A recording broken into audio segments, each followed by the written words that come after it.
This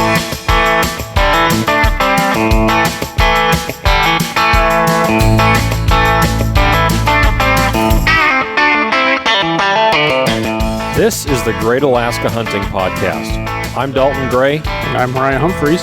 Broadcasting from our hometown of Fairbanks, Alaska. Thanks for listening and enjoy the show.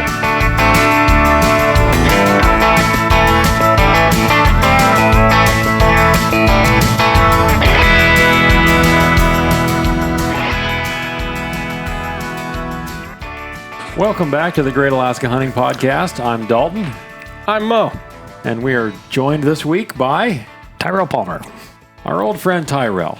It's been a while since we've seen you, buddy. It's been a little bit. Yeah. Thanks for coming into the studio tonight. Yeah, absolutely. Yeah. Good to have you over. You are the subject matter of this week's episode because, well, you've actually been able to get out and kill some moose this year. Yeah. Plural. Well, I only killed one. I killed one. Legally speaking, I only harvested one. So legally speaking, you only harvested one, or you only harvested one? I only harvested one. Okay. I shot one shot. So are you one of those people that like uses harvested instead of like Killed, shot whatever. or killed, you know? Sometimes. Because you're trying to appease another crowd that you really shouldn't care about. Not even that. Just giving you a To hard me, time. no, I know. I have found myself using it more, and it's more. He caught the moose. I did. I did. I caught the Catching moose. catching moose, and yeah. He was a horny moose. He was very. He was coming in hot.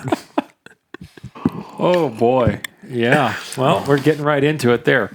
Well, yeah, I saw your pictures and I gave you a holler and I said, well, hey, you know, we haven't had anybody in here that's actually shot a moose this year because I've been out as of the time of this recording.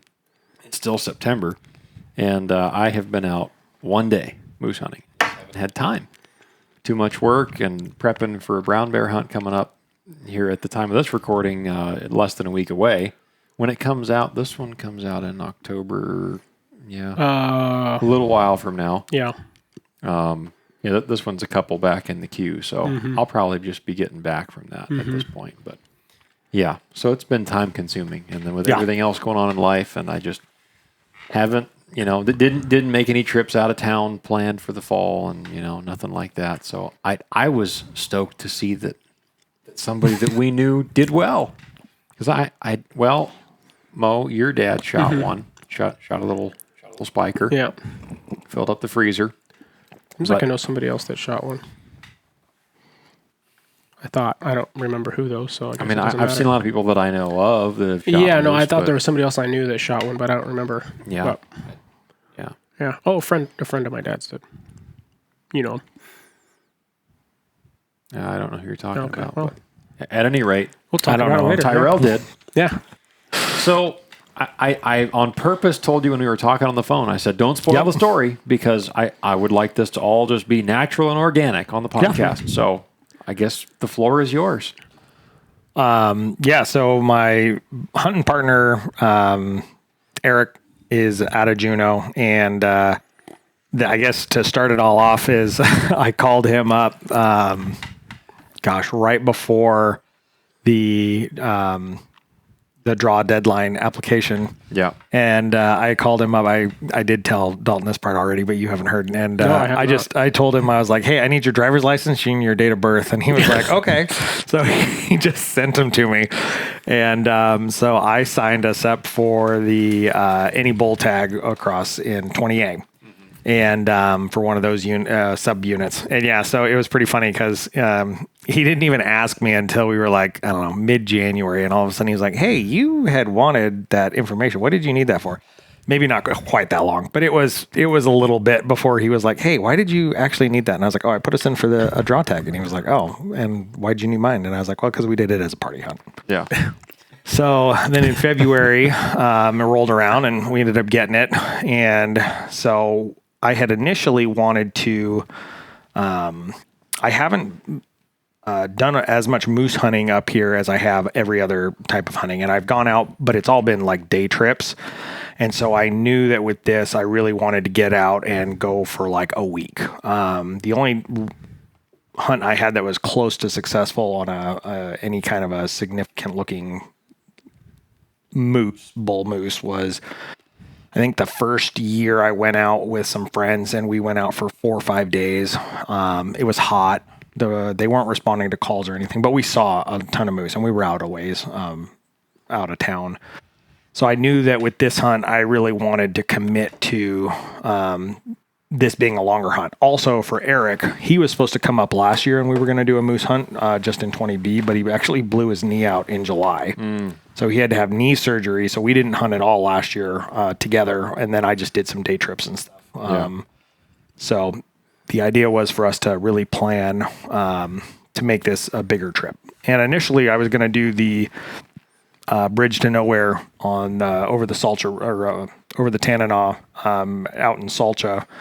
But we had an opportunity where a friend of mine that I was talking to, and I told him that we got that tag, he offered to let us use his boat to get across the river. So we weren't limited by where we could get on a quad. So we talked, Eric and I talked every day, every week about the hunt up from February until we went out on the 7th, September 7th to the 14th is the week I took off. And then the two of us just kept talking and trying to put plans together, and then just kept in communication with the buddy with the boat. And it was so funny because really all the hunting Eric and I have done has been all backpack hunting. Yeah. So we were up until the last day. I was like, actually, when Eric got here, he was like, "What boots are you bringing?" And I was like, "Well, I'm going to bring 2 pairs of boots." And he was like, "You're bringing 2 pairs of boots?" I was like, "Yeah, we got a boat. We can bring worst case scenario. If it doesn't all fit in the boat, we can leave it in the truck and we can make 2 trips, or we can leave stuff in the boat or in the truck. And we can always be like, hey, we ran out of food. Let's go back." And so, it was just such a different mindset on how to pack and how to try to prepare for it. Just very different than anything we've done. Yeah. And especially for Eric. And he was still limited somewhat because he was flying up from Juneau and he was bringing a rifle this time on our sheep hunt. When we got that sheep back in 23, he was just my hunting partner. So he didn't have a tag or anything. But this time I wanted him to shoot first. So that was my plan, was for him to shoot first. Yeah. So we got out there, and my friend who had the boat was kind enough that we got out to the spot where we were going to camp, and he'd gone out the weekend before and had cut some wood for us. Oh, wow. So we had a little stack of wood, and he had asked if we were going to filter water, if we were bringing water, and I told him we hadn't decided yet, so he'd left 10 gallons of water out there for us. And I was just like, holy cow, like this is just so different than anything we've ever done. Eric was just blown away. He was like, "So we're not filtering. I didn't need to bring my water filter. We're not, there's so much that we brought that we didn't need. And we could have brought so much more. We could have brought actual coffee pots or, like a percolator. I was joking. I was like, we should have brought a percolator before, or we should bring a percolator with us and a camp stove. Poor planning on my part. We didn't actually sit down and plan out like food very well, and so like last minute we just grabbed mountain houses and kind of did the normal. Yeah. But in camp we were both just like, this was really dumb. We could have brought real food. We could have brought steak. Eric makes the best steaks. They're better than most restaurants. And I was like, you could have brought steaks. You could have brought like week aged steaks, and we could have eaten steak at Moose Camp. Yeah, growing up hunting with my dad, when we go to Moose Camp, usually eating better at Moose Camp than at home. Yeah, I believe. Yeah. Even though we're sitting all day glassing. But yeah. So we got in, set up camp that night, and then the spot we were in, you had to go up the slough or creek, whatever it is. It was about a mile, just under a mile, up to where we could actually sit by the bank and glass. And so we get in the canoe, go up there, and that first night we raked a little bit. I think we did kind of the method that I've seen online where you rake 2-3 minutes, sit for 2-3 minutes, rake for 2-3 minutes, sit for 2-3 minutes, kind of for 30 minutes or something like that. So we did that. Did a couple cow calls right as we were leaving at dark, and then rode out on the in the canoe right as it was getting dark. Got to camp, almost needed headlamps to get out of the creek, and camped that night. Ate, joked around, talked. Probably was way noisier than most people at Moose Camp think you should be. But we were. Did you have a fire? We did. Had a fire. Nice. Had a fire. We were telling jokes. We were listening to. We actually had cell phone service, so we were charging our phones and listening to comedy specials while we were just different comedy, random stuff on YouTube. Just hanging out, and then got up the next morning and went back up the mile up. Sat. Didn't see anything that morning. We hadn't seen anything the night before. But nothing that morning. Like except for grouse. There were grouse all over the creek. So you're paddling real slow and quiet, trying to be as quiet as you can. And then boom, just this grouse like blows out of the freaking edge of the water. Yeah, just scares the tar out of you. Yeah. And, so I think I had some heart therapy on that trip. Every trip I got the crap scared out of me at least once, where I was just listening super intent, and then this grouse just blows up. So my buddy thought it was funny, but paddled up, and then nothing. Went back, kind of like you were talking about earlier. Yeah. Before we started recording, but like midday we were like, what do we do? So I took a nap and he took a nap, and we kind of hung out. I brought a book to read. I ended up not reading it all because we were just like, we were staying up late, around the campfire and everything. So we were like, all right, we'll just chit chat and I'm going to go take a nap. You take a nap. We're going to hang out and like talk and just hang out. It was nice. Just kind of hang out. And then, so evening hunt, I think we left camp at 5. It takes about 30 minutes to get up there. So maybe a little after 5. We were running late, later than we wanted to be. Mm-hmm. Paddled up there, got out of the canoe, and then we're walking up to the glassing spot, and we had just kind of gotten to the high spot and kind of looked to our left, and across the slough there was a moose, and my buddy's got his arms full of stuff, and I had my backpack on, and the canoe has a small leak, so we had thrown our rain covers on the backpacks to try to keep the packs dry and then lay them in the bottom of the canoe. So I've got my rain covers on, and I've got a chair in one arm because during the evening hunt the night before and the morning hunt, there was nowhere to sit. So I was just sitting on the ground. I was like, we got an extra chair at camp. We should bring it up here, and we can, whoever's not actively glassing can just kind of sit here and hang out. Yeah. Mm-hmm. So we're going to drop down lower by the brush and stuff, so the person who's raking or whatever could be more comfortable, and we could talk quietly and stuff. Anyway, so we popped the chair. I had the chair over my shoulder, carrying my rifle because I didn't put it in the quick access sling I've got on my pack, so it's trying to fall off my shoulder constantly. So my hands are all full. I'm annoyed and I'm making a bunch of noise, so I'm just sitting there rolling my eyes, look over, and I'm like, Eric, there's a moose. Eric, moose. So I'm slowly trying to put my stuff down, and he's like, where? And I'm like, it's right over there. So I pulled out my binos, and I'm like, it's a bull. And since we had the anti-bull tag, I had told him from the beginning that I wanted him to shoot first. And he actually hasn't harvested an animal in a little while. I think he said probably about 10 years since the last time he harvested an animal. Okay. They got a bunch of black bear down in Juneau when he was younger growing up. And then he got 10 years ago, he shot a caribou on ADAC. And so he's successfully hunted a lot more than I thought he had previously to when we had gone on our hunt in 2023.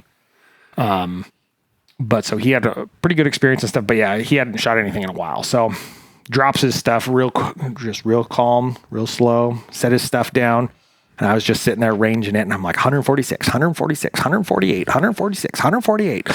And where we were at, the brush was tall enough that we couldn't kneel down or lay down or anything, because the brush on our side and the brush on his side, we would have lost him.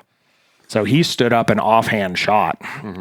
Shot him one time, he took off, and so I was just watching him through the glass. And he kind of disappeared around there was a small section of thick trees, and then it kind of broke out. And we knew on the backside of that, from when we were up higher, that you could kind of see that it was pretty open and flat, some like waist high willow stuff, small birch trees and stuff. So I was looking through the trees trying to see if we could see him, and just glassing, and I never saw anything. So he finished climbing up to the high point, and then was kind of looking over.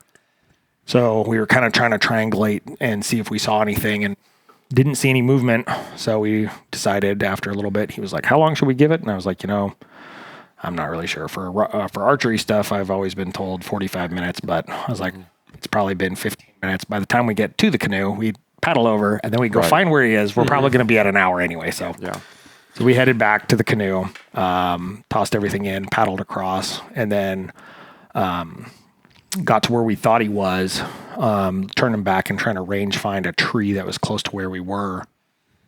And I'm not sure, there was something weird about that part of it, because when we were ranging the tree and maybe I was just ranging the wrong thing, but I was ranging the tree I thought we were standing that we had just walked past. And I was like, that moose was deeper than this. And we couldn't find any blood. We started searching, and we went into the woods. We came back out, and we kind of regrouped a couple times and just couldn't find anything. And so I was trying to figure it out. And the binos I have, when you range find with them, they'll drop a pin on a map. So, but you got to connect them to do that. So I was trying to connect them and get that to work. And I was like, I don't think that pin is right, but I think that's closer. That's quite a bit farther back. And Eric had circled back deeper, and then right about the time I was about to yell to him and go, I think he's farther back, he was like, he's back here. So he felt a lot better. It was a nice little bull. He's not a spike fork. He's a little bit bigger than that, but with that any bull tag, he's a nice little legal. I think he's a 3x4 or a 4x5.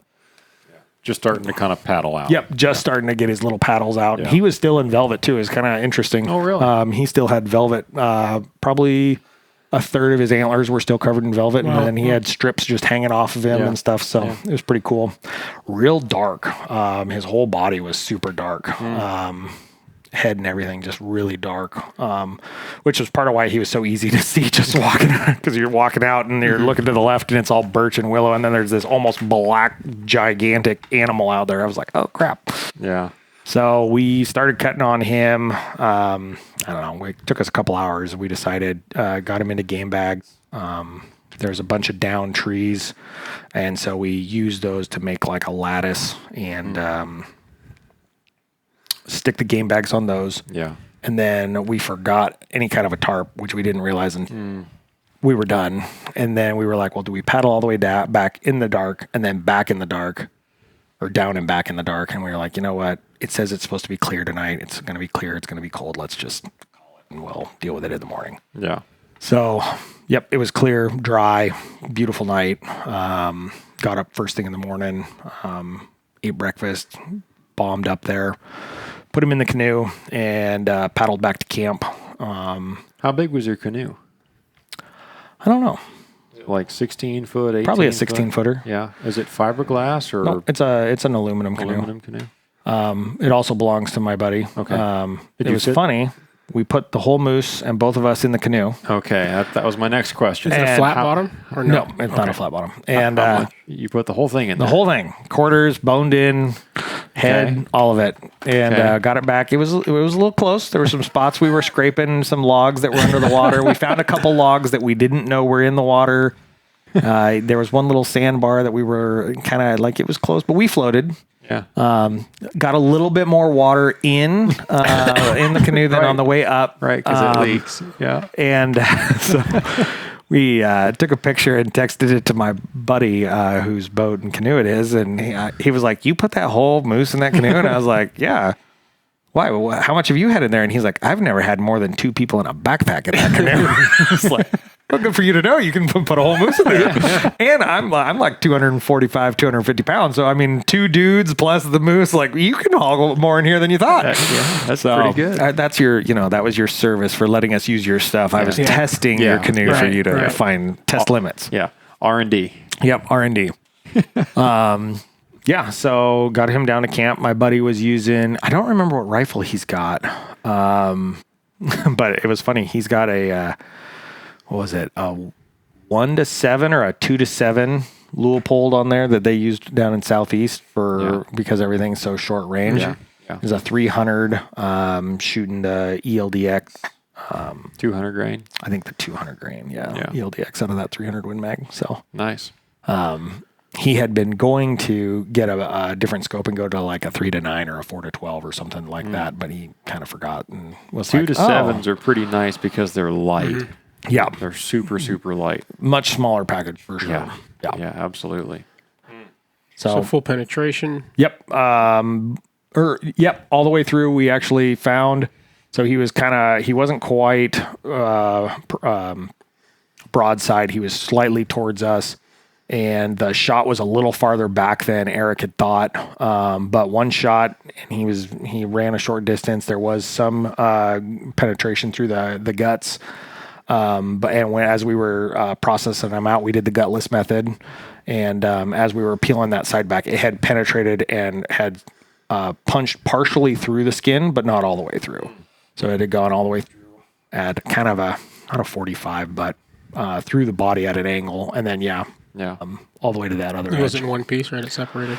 It was, you could tell where some of it had separated, but it was mostly together still. Nice. Yeah, it's a good bullet for that. Yeah. That's a fine bullet.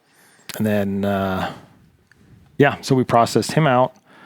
And then obviously we were like, well, we're done. So right. I said we were done, and he was like, well, now you got to get a moose. And I was like, that is a lot of work. I am not sure I'm ready for that. So he obviously texted his wife and kind of gave her the story. It's actually funny. So he texted his wife. I texted my wife and was like, we got a moose down. And then he texted his parents, and his parents have done quite a bit of hunting. And in recent years, they've been going over to Africa and stuff. Really? And so his mom texted back and was like, well, has Tyrel found his yet? And Eric was like, no, we're still cutting up mine. We're still in the midst of we're elbow deep in animal right now.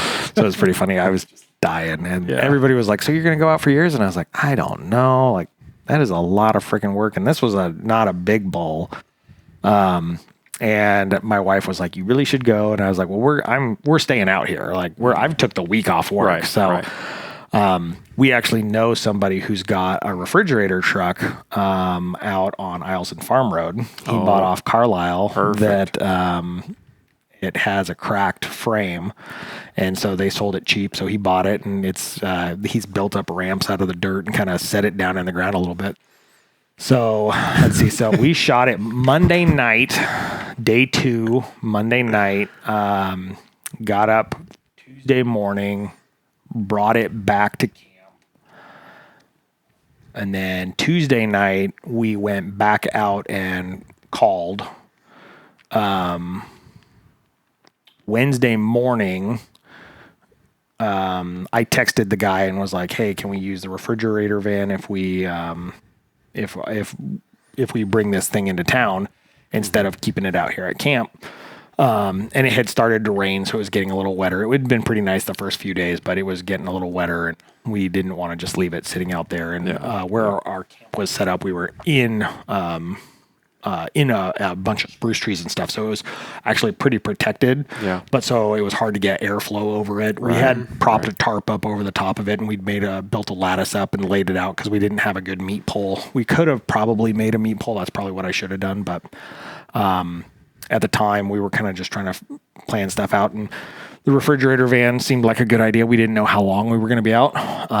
So at that point, I decided to commit to, we would stay out till Friday afternoon. to just see if we could get a second bull. And that way Eric had to go home Monday at like 4. And so that would give us Saturday, Sunday to process out his moose. And so we actually loaded his bull up, made the run into town and packed it into the refrigerator van, stopped in, got some fast food to get some extra calories and something that wasn't, freeze dried. We were like, oh, well, let's make a quick stop here. Yeah. I had brought the pants I had brought. I had a friend who gave me a thick pair of, gosh, I don't remember what brand they are. They're either like Game Hide or they're old, like Woolrich, but super thick, waterproof, windproof pants. And I was dying. It was warm enough that if I had to walk for more than about 10 minutes, I was just sweating my boots were filling up with sweat almost. It was bad. So we stopped at the house and I was like, I'm grabbing a pair of pants since we're in town.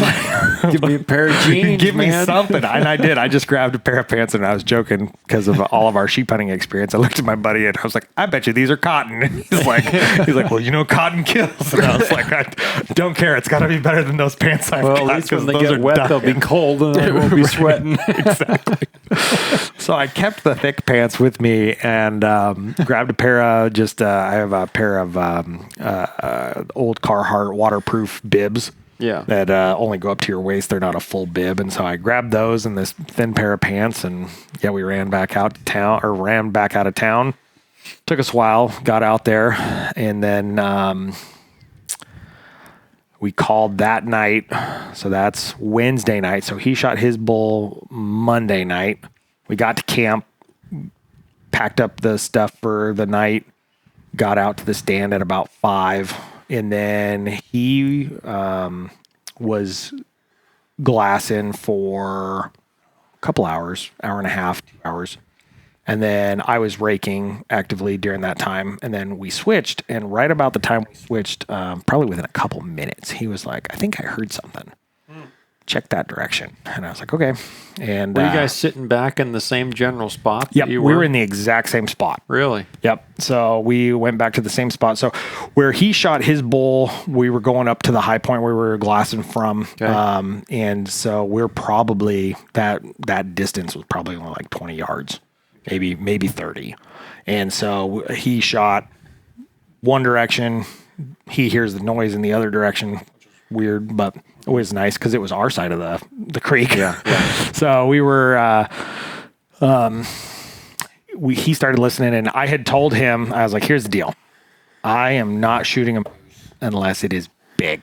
I am not I have at this point in time, I am not really that interested in shooting a little guy because we already shot a little guy, and not that I have anything against it, but we already did all the work for that. Right. And I'm like, I know my wife and everybody else is telling me you need to go shoot your own bull, go get your own moose. But I was like, it's a lot of work. It's a lot of meat. I already know we have to go home and process this moose out. And I know how much work that's going to be already, even though he's not a big animal, it's still a lot of friggin' work. I think his moose ended up being 200 pounds of boned out after before we wrapped it in saran wrap and butcher paper the way we do it, because my wife weighs everything we do. So we do it all ourselves. And so she weighs everything. And his was right at or just under 200. And so I had told him, I told my wife, I was like, I am not going to just shoot a little one. If it's got to be something big for me to want to pull the trigger because I know how much work it's going to be. Yeah. And so he had heard that noise, so I was glassing in that direction, and then I just kind of heard that just a quiet little. I was like, oh crap! There is something. Okay. And it's got enough antler that I can hear it. Yeah. I hadn't even made that thought process yet. I was just like, okay, it could have been a little guy beating the brush somewhere. I wasn't sure, but I was like, oh crap, here we go again. Now I'm going to have to make a decision. So I'm glassing, and then all of a sudden out of this wall of just willow, probably 600, 700 yards away, he just kind of waddles out one antler at a time. And I was just like, oh crap. That's pretty big. And so I had no idea how big he was. But I was just looking at even just his body, the neck mass and the size of his head and everything, especially after having been that close to Eric's bull. I was like, that's a freaking big animal. And so he kind of was working across this clearing at about 600 yards, 650 yards, kind of worked his way, and then kind of stopped. And I trying to glass, and I had started ranging different points. And so I was ranging all these points to try to figure out, hey, if he works this way, what's the ranges? If he works this way, where do I want to be at? And he was working his way down this really nice shooting lane that we had from where we were glassing at. And so I started hitting all those spots, and then I looked up and I couldn't find it. Gone. And I was like, oh crap. And I was like, Eric. And he like looked up and I was like, I need you to go scrape some more, like go do some raking. And he was like, okay. So he snagged the scapula we had and ran over and kind of did a little bit of raking, and I was glassing. And about the third rake he did, I just saw one tip of one of his antlers just kind of snap up and turn and look right in our direction. And I was like, oh, there he is. Yeah.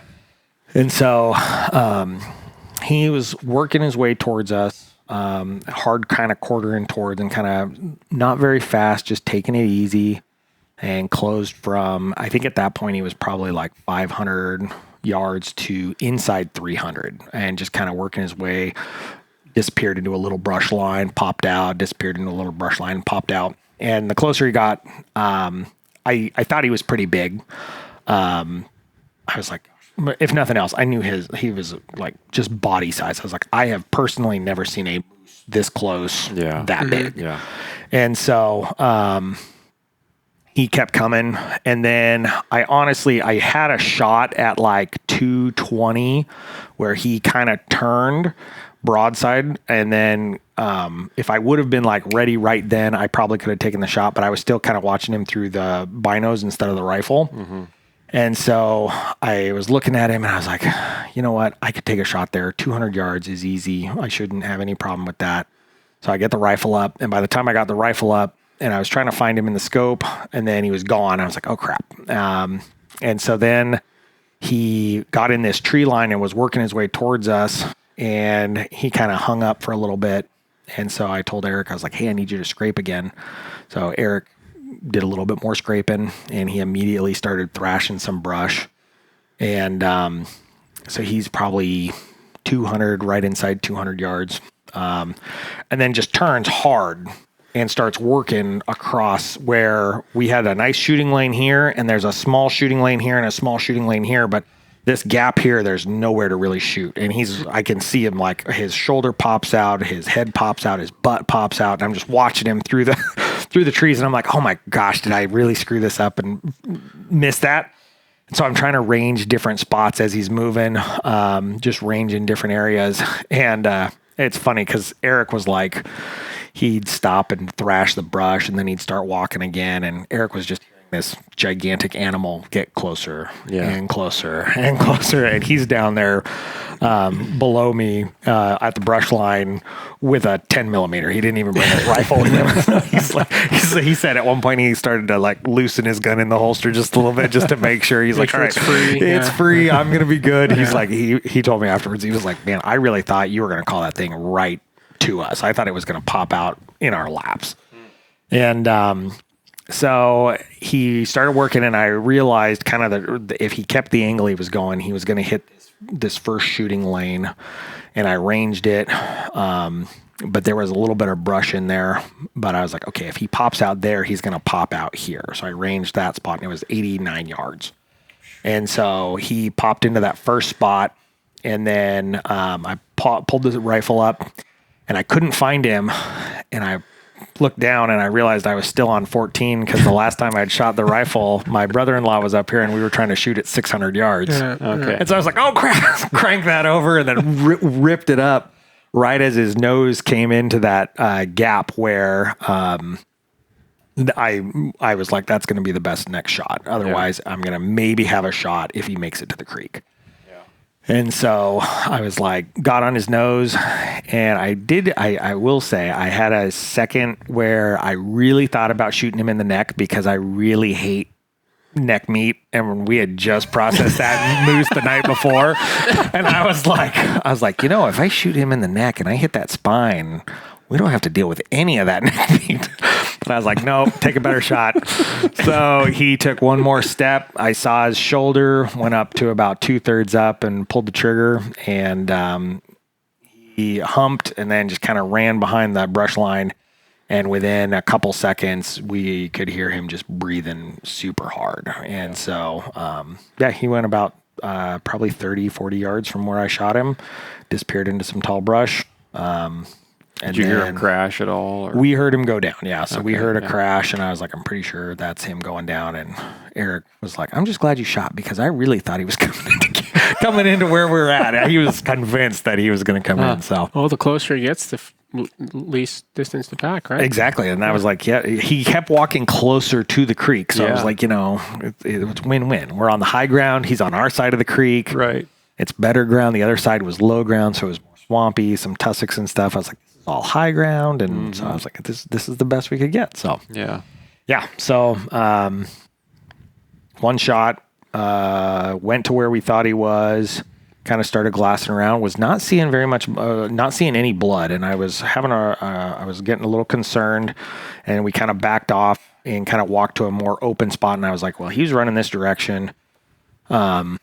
And I had gotten kind of turned around when we got down there, and then we were looking backwards. I was like, well, we were glassing that direction, right? And he was like, no, we're glassing right here. You shot him like right here. And I was like, no, I'm pretty sure I shot him that direction.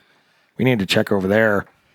And Eric was like, no, he was in this area. Like when he went down, I guarantee it. And I was like, gosh, I really feel like we're like 45 degrees too far to the right. And then we walked into this little clearing and really low stuff. And then Eric was just like, oh, I think that's him. And I looked over and there he was. So we walked up there, and as we were walking, Eric was like, oh, how big do you think he is? And I was like, I think he's he's got to be in the high 40s. And we got up there, and turns out he was 59 inches. I think part of the reason I thought he was smaller was because his paddles are pretty narrow. Yeah. They're not super filled out. And so I thought he was a little smaller than he was, just because, especially with the size of his body, I thought he was just a little narrower. But yeah, so we got up there, and we started cutting at like 8:15, I think. Maybe a little before that, maybe like 7:45. I don't remember. Eric would know, because we talked about it multiple times. I kept saying a time, and he was like, no, you're wrong. It was earlier than that. But by about 9:30, it started raining, and it rained on us until we were done cutting at like 1:30, and it rained steady, nasty rain. So we were trying to process them out as fast as we could and get everything in game bags. And then we found some more down trees. And we brought the tarp with us this time. So we at least tried to prop the quarters up, and then the choice cuts, and then everything else. And we did the gutless method on him too, and the neck meat, all the freaking neck meat. There's a lot of neck meat on a moose, man. And especially that big. I had never I have been involved. I think this is the first bull that I have shot with antlers on. I shot a little bull back in 2017 with my bow. I got the antlerless bull, or any bull in the FMA, or any moose, whatever it is. Yeah. So any antlerless moose, the antlerless moose is what it is. So I got the antlerless moose in the FMA, and I harvested a young bull, probably a 2-year-old, off that. And I'm not 100% sure. It was young enough that it was still with its twin. The twins were still together, but mom had kicked them off. So probably 18 months or something, 18, maybe 2. And not much on the neck, but still a pain in the butt. And then I've been a part of, I think I've shot one cow, and then I've been with 2 or 3 other people who have harvested minto cows prior to the Snowmageddon a couple years ago, when they still were doing that minto hunt. And holy cow, when we started cutting into that dude's neck, I could not believe how much meat was on, and the size of some of those neck muscles. Yeah. I was like, it makes sense. The bases on that bull, that was my friend who let us borrow the boat. He's very successful and has harvested a ton of animals. And that was the first thing he said. He looked at him and he was like, man, the mass on his bases is huge. And but yeah, just the weight of those antlers and stuff. That main muscle on the top was like the size of a decent sized watermelon. I was like, holy crap! We still probably would have had to get neck meat off this thing. I didn't want to interrupt you earlier when you said that. Well, if I shoot him in the neck, then I won't have to get any neck meat. I was going to interrupt you and say, no, you'd still have a lot to get there. It'd just be a lot messier. It'd be a lot more of a pain in the neck anyway. I see what you did there. Pain in the neck. Oh gosh, my neck hurts. Yeah. But yeah, so it was super cool. And then got up the next morning. We messaged my buddy, and he was like, well, if you got a big one, I think I can run a boat up there. So he was actually out hunting in another spot. So he came and ran his boat up there. Nice. Just so it was a 90-yard pack out. So his moose was 200 yards. Mine was 90. Couldn't have gotten any better. Longer. Yeah. I hate you.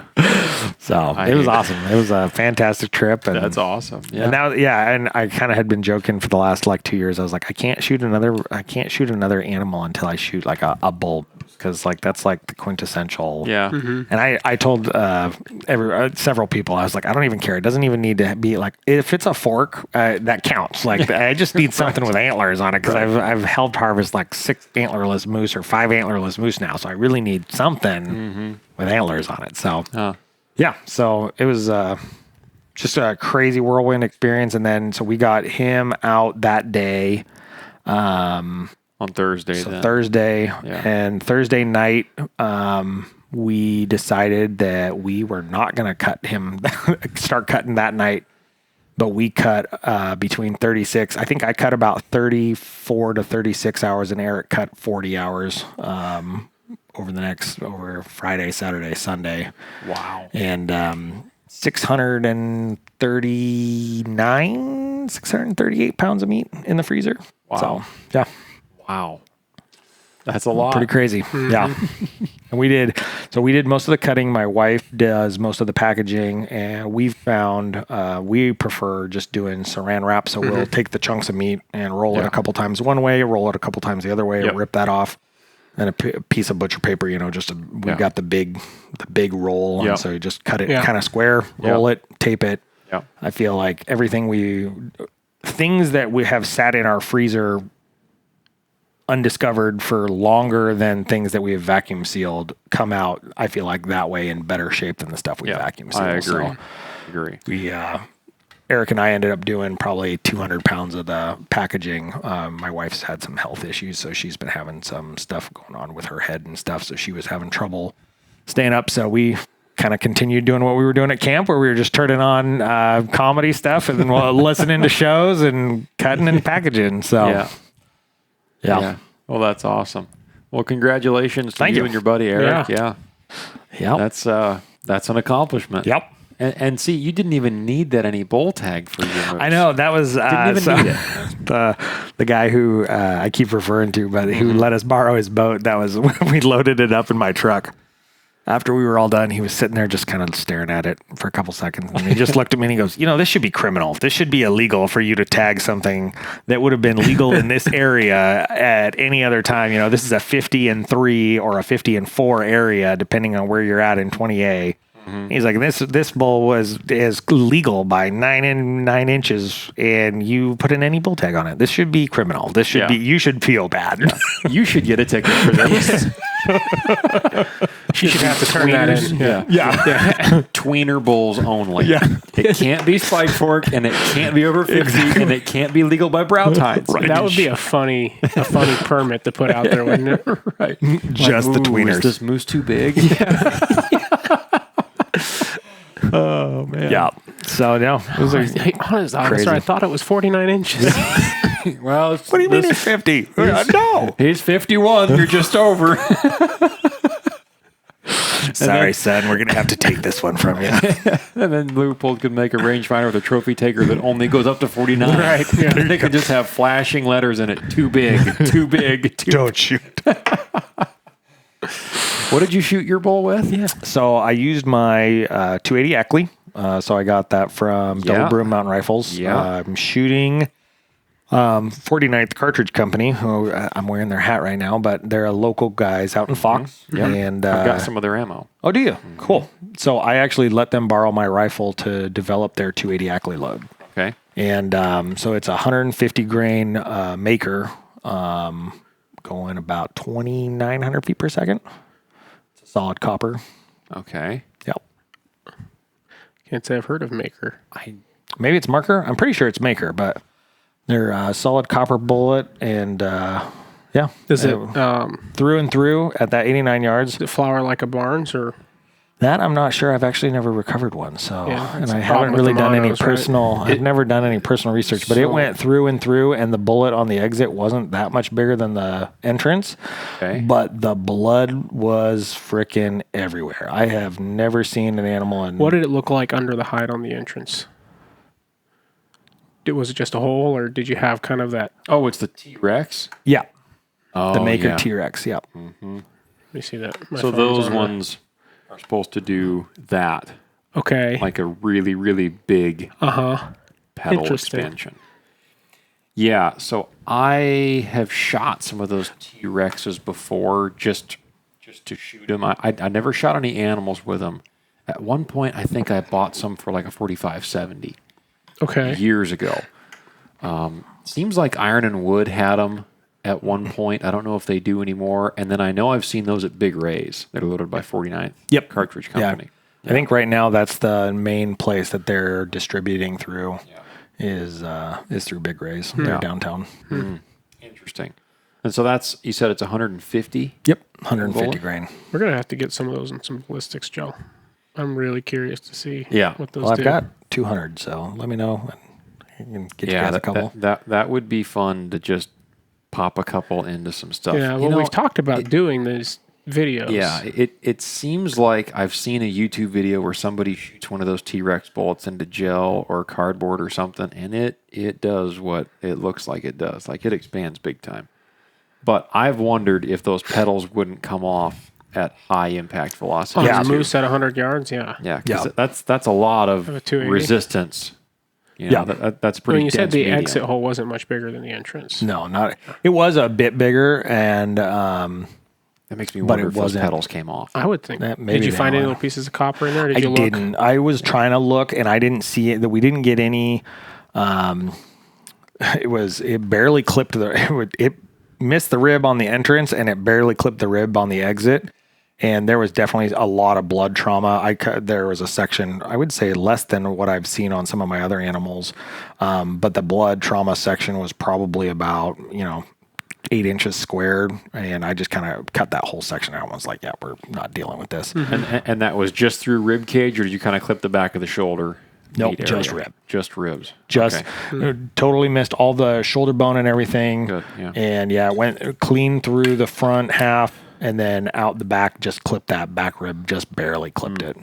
But there was I was a little surprised for not having a bone or anything, Right. how much was there. Cause normally I'm used to, I either hit a shoulder or I hit something, you're cutting out a lot, but for just a clean pass through, I was like, there was still quite a bit of trauma that happened there. It wouldn't surprise me if those pedals did open all the way up and then just kind of came off, which it used to be something that I would look at a copper bullet and go, yeah, it came apart. But at this point, if the animal's dead, who really cares what the bullet looks like? Yeah. I'm almost to the point where I feel like a copper bullet does its best when it comes apart. Yeah, it does.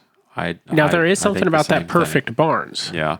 When you get the Barnes that's expanded perfectly, but that's so rare. The only major benefit to the complete retention is the retained mass, which is in theory retained momentum, which gets you more and more penetration. So if you're shooting lengthwise through something, but even still, like with the hammer bullets that I've shot lengthwise through stuff, even when the pedals come off, that shank keeps on going just like then that. you lose. You don't have the because with the pedals you do slow down, right?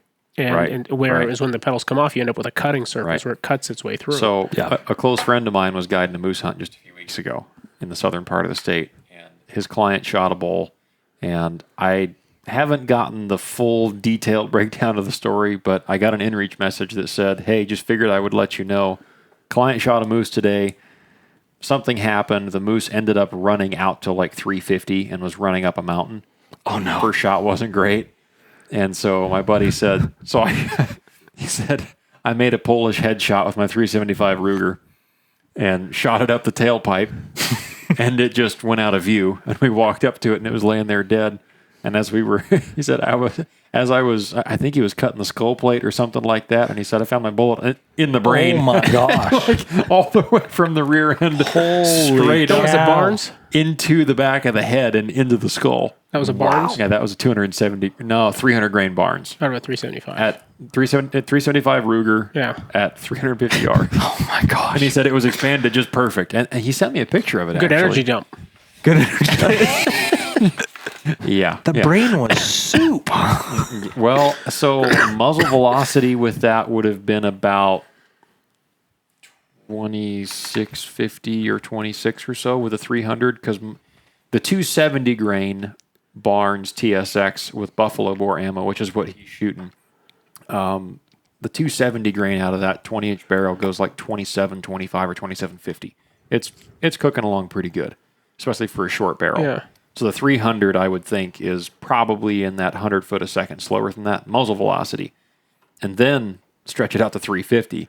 Yeah, So, I wonder what that is. Impact velocity's got to be down around 2,000 feet a second. Yeah. Has to be. Yeah. But he sent me a picture of the bullet. It looks like... That's an advantage to a big, heavy bullet, though.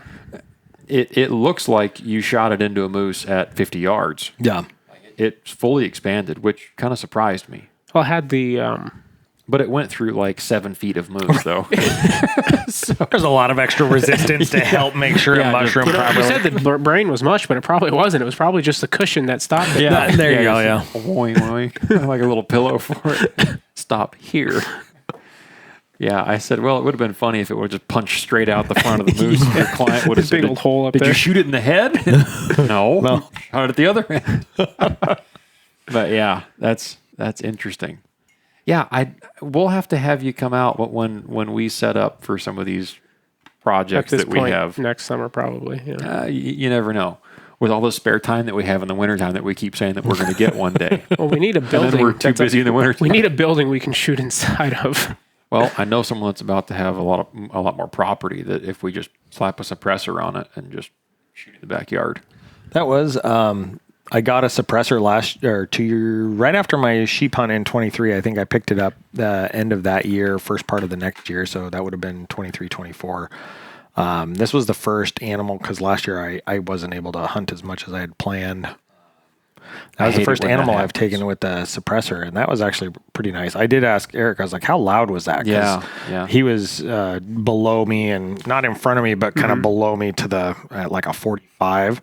I was like, how loud was that? And he was like, it still sounded like a loud crack, but like no ear ringing, Right. nothing. Right. And I was like, and it definitely kept the gun down, because that's the one thing, that rifle is so lightweight.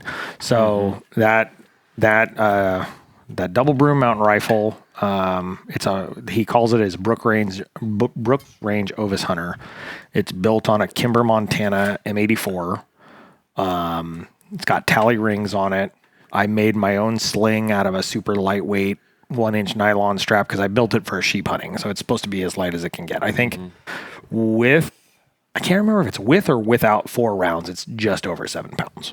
And that thing jumps so bad. And it's a 45 right. So all my follow-up shots, it's always been difficult, whether it's at the range or like even when I got my sheep, it was nice that he like ran and stopped, because I was like racking that second round in and then having to lift, kind of re-find him and then get back down, and same thing. So with that moose, I kind of did the same thing, but it jumped way less. I was like, oh, that was actually a huge added benefit. And does that have the typical number 1 contour barrel, that super thin pencil barrel on it? It is a pretty thin barrel. It's not, I don't think it's their thinnest, but it's not as thin as like the Ascent, but it's close. Does it have any flutes in it at all? Nope. Or no? Okay. Fluting. Yeah. No, it's the older Montana. So they did 2 versions of the Montana. The first one had the blue stock, and then they did the one that had a green or a brown stock. Green. I have the blue stock one. I had one with a green stock on it years ago. It was a 300 short mag. Yeah. And that one, I mean, the muzzle jump was ridiculous. And that's my only. I've had 2 issues with the rifle. The other one I finally figured out. I don't know what it was. Was it the magazine issue? It was the magazine issue that we talked about. I was going to ask you if you had ever resolved that. So I took it into a couple of people. Nobody could figure it out. I took it to Cody White out there at Granite View. Yeah. He was like, leave it with me for like an hour. Are you going to be in town? I was like, yeah. And he was like, all right, give me like an hour. And so I was visiting customers.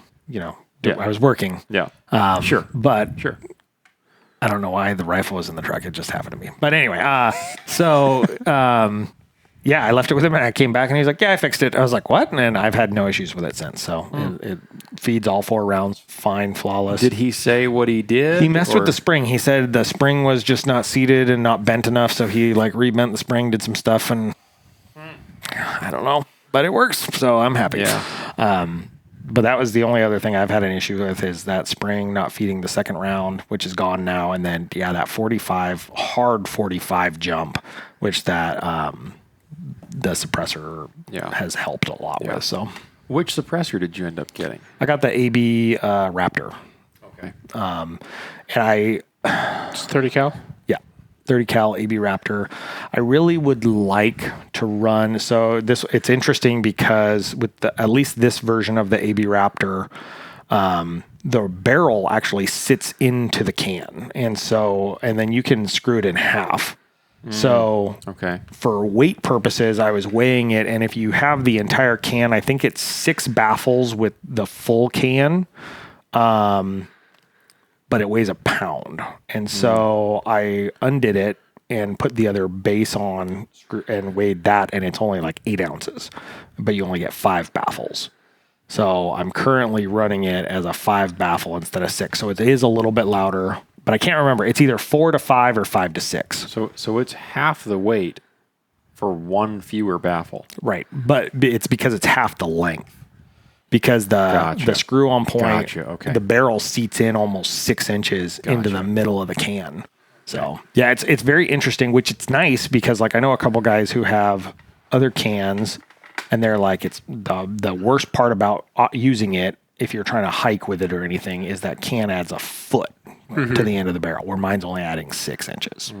So, and he already, when he cut it, I think we cut it down to 20 inches or 18. It might be 18 inches because he asked me if I ever had planned on shooting it without a brake on it, and I said no. And he's like, all right, so because of velocity, you want at least 22 inches, so let's cut it to. I think it was 20. I think he cut it to 20 and then threaded it so that we could get to 22 with a 2-inch brake.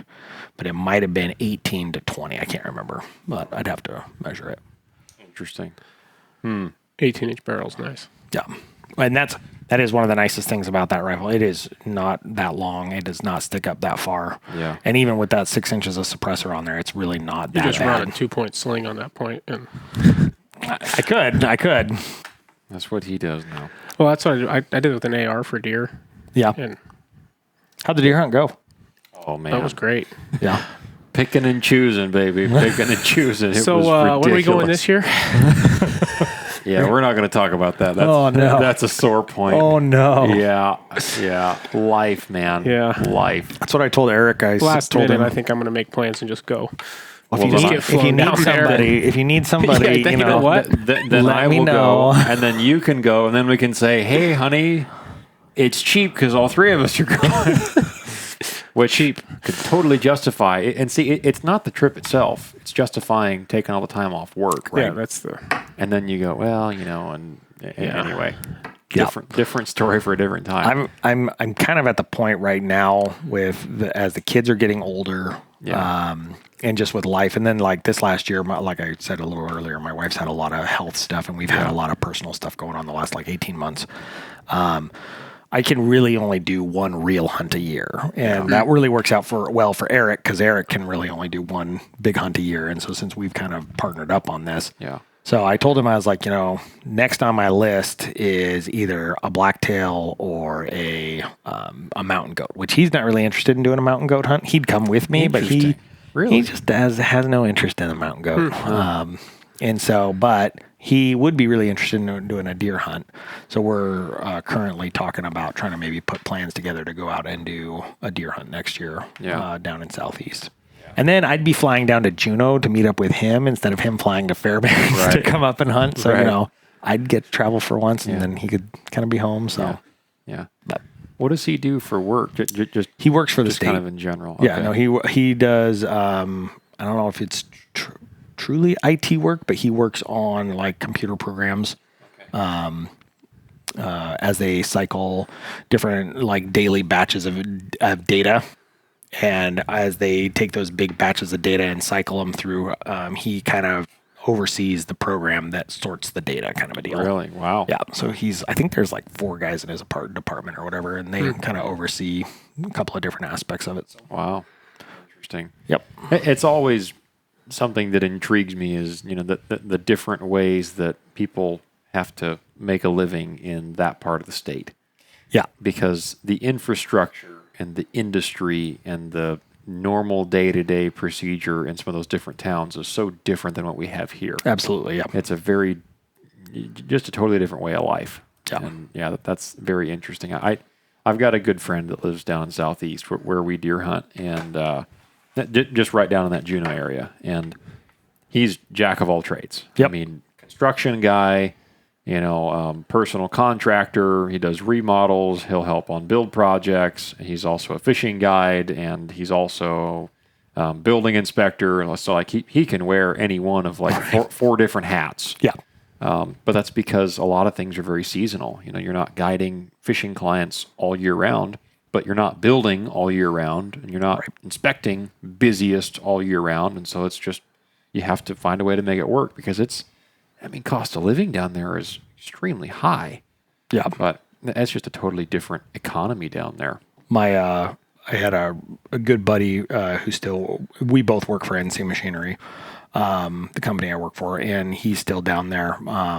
But he was my waterfowl hunting buddy, and we were just talking about that because he was like, when are you ever coming down to Juneau? And I was like, when the prices drop enough that I can actually afford a house with more than an acre.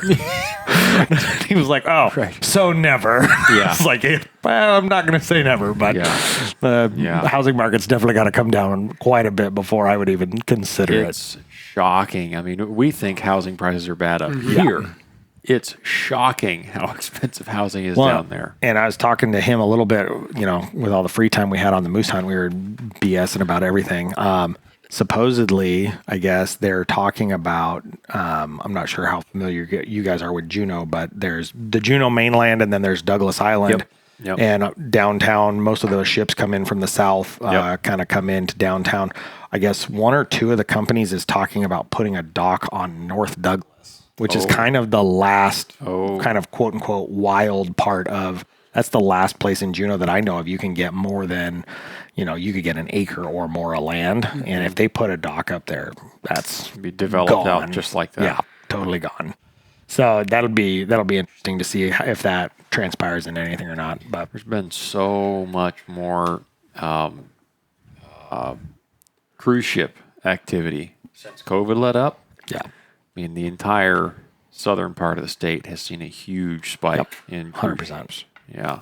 I think it has to be partly to do with the fact that everybody was sitting around waiting to be able to go on cruises, and more people kept on retiring through COVID, and then they were all backed up, and a bunch of people that wanted to come up here, and then floodgates opened, and we've got friends in the South. Have you guys ever done a cruise? No. I haven't. We've done 2 now, and there is also kind of the freedom of you're going to go see a lot of different stuff. Yeah, but you're kind of, I don't know. It's not that it's really structured, but you know you got your cabin, and then there's a lot of freedom. Like when we took kids, I won a credit with a travel agency, so we took the kids and we did like a 4-day cruise out of San Francisco, and it was nice because like we were able to take them and go see, like one night we saw a comedy show, and then the next night we saw a live action performance, and then the next night it was like a full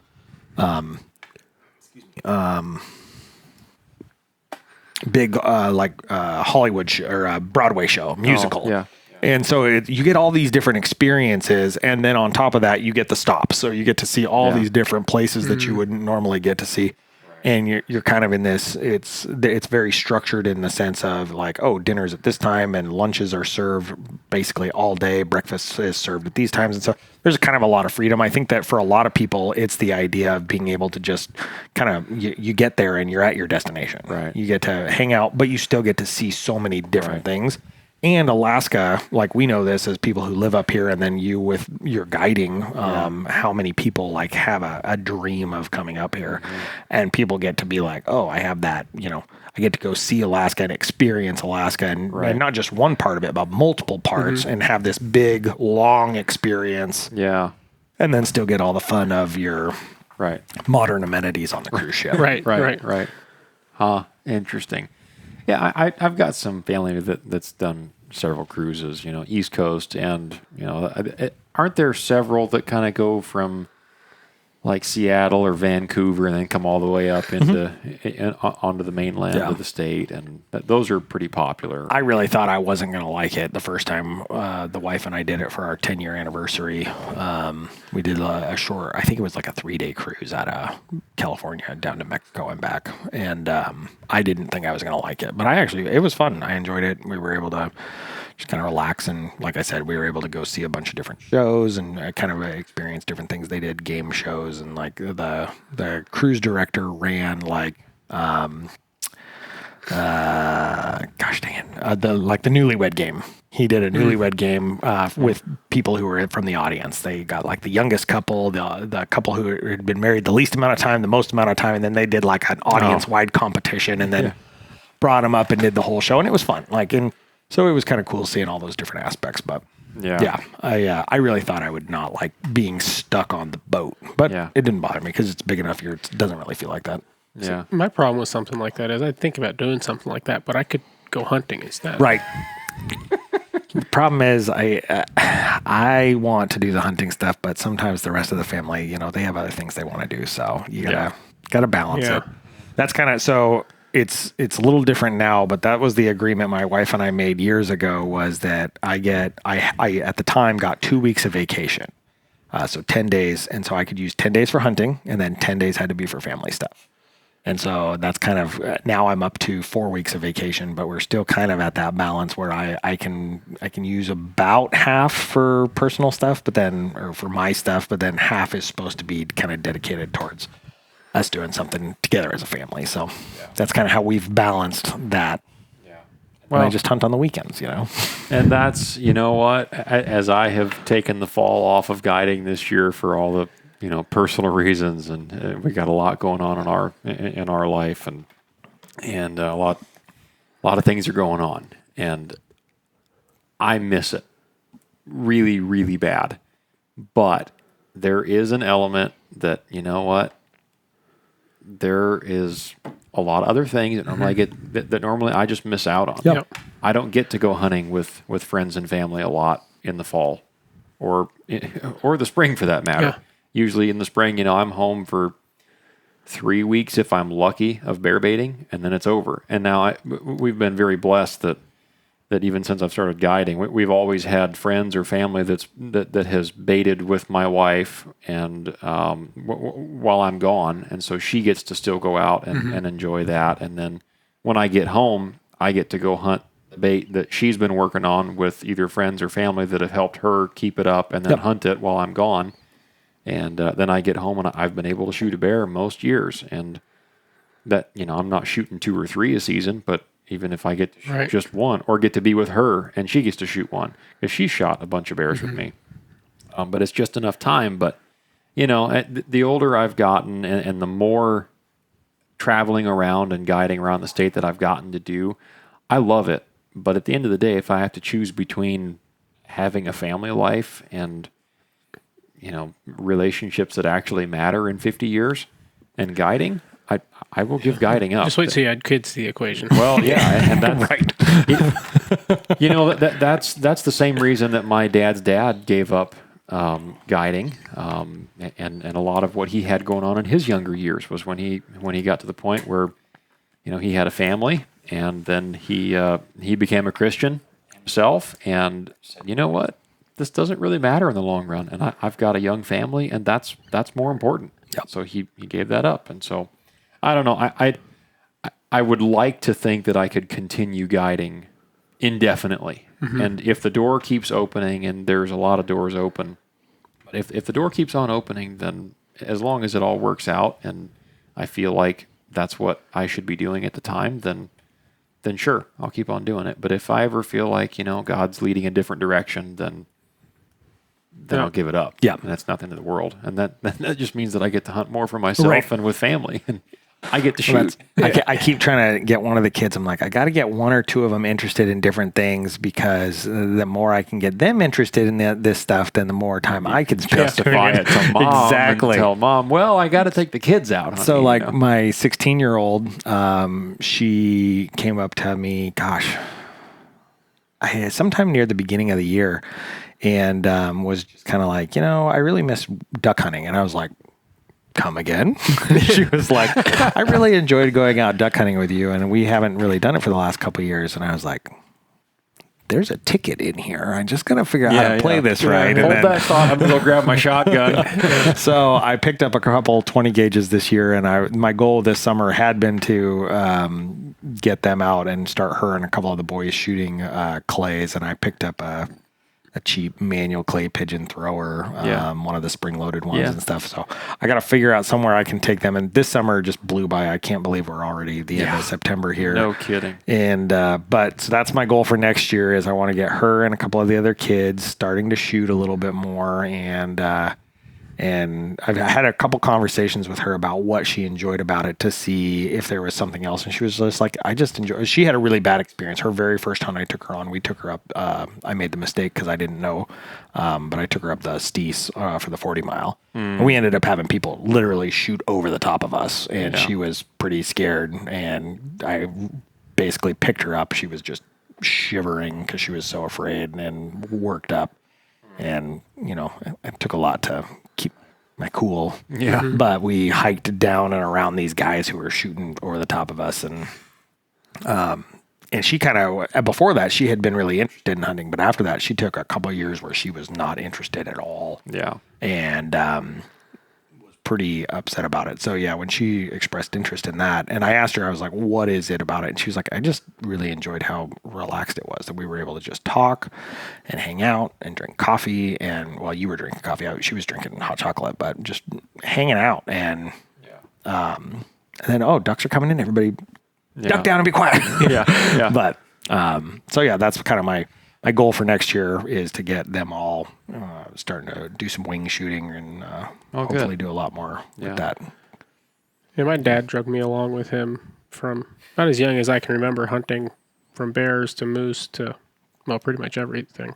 And I went with him because I wanted to be with my dad, and I wanted to do what he wanted me to do.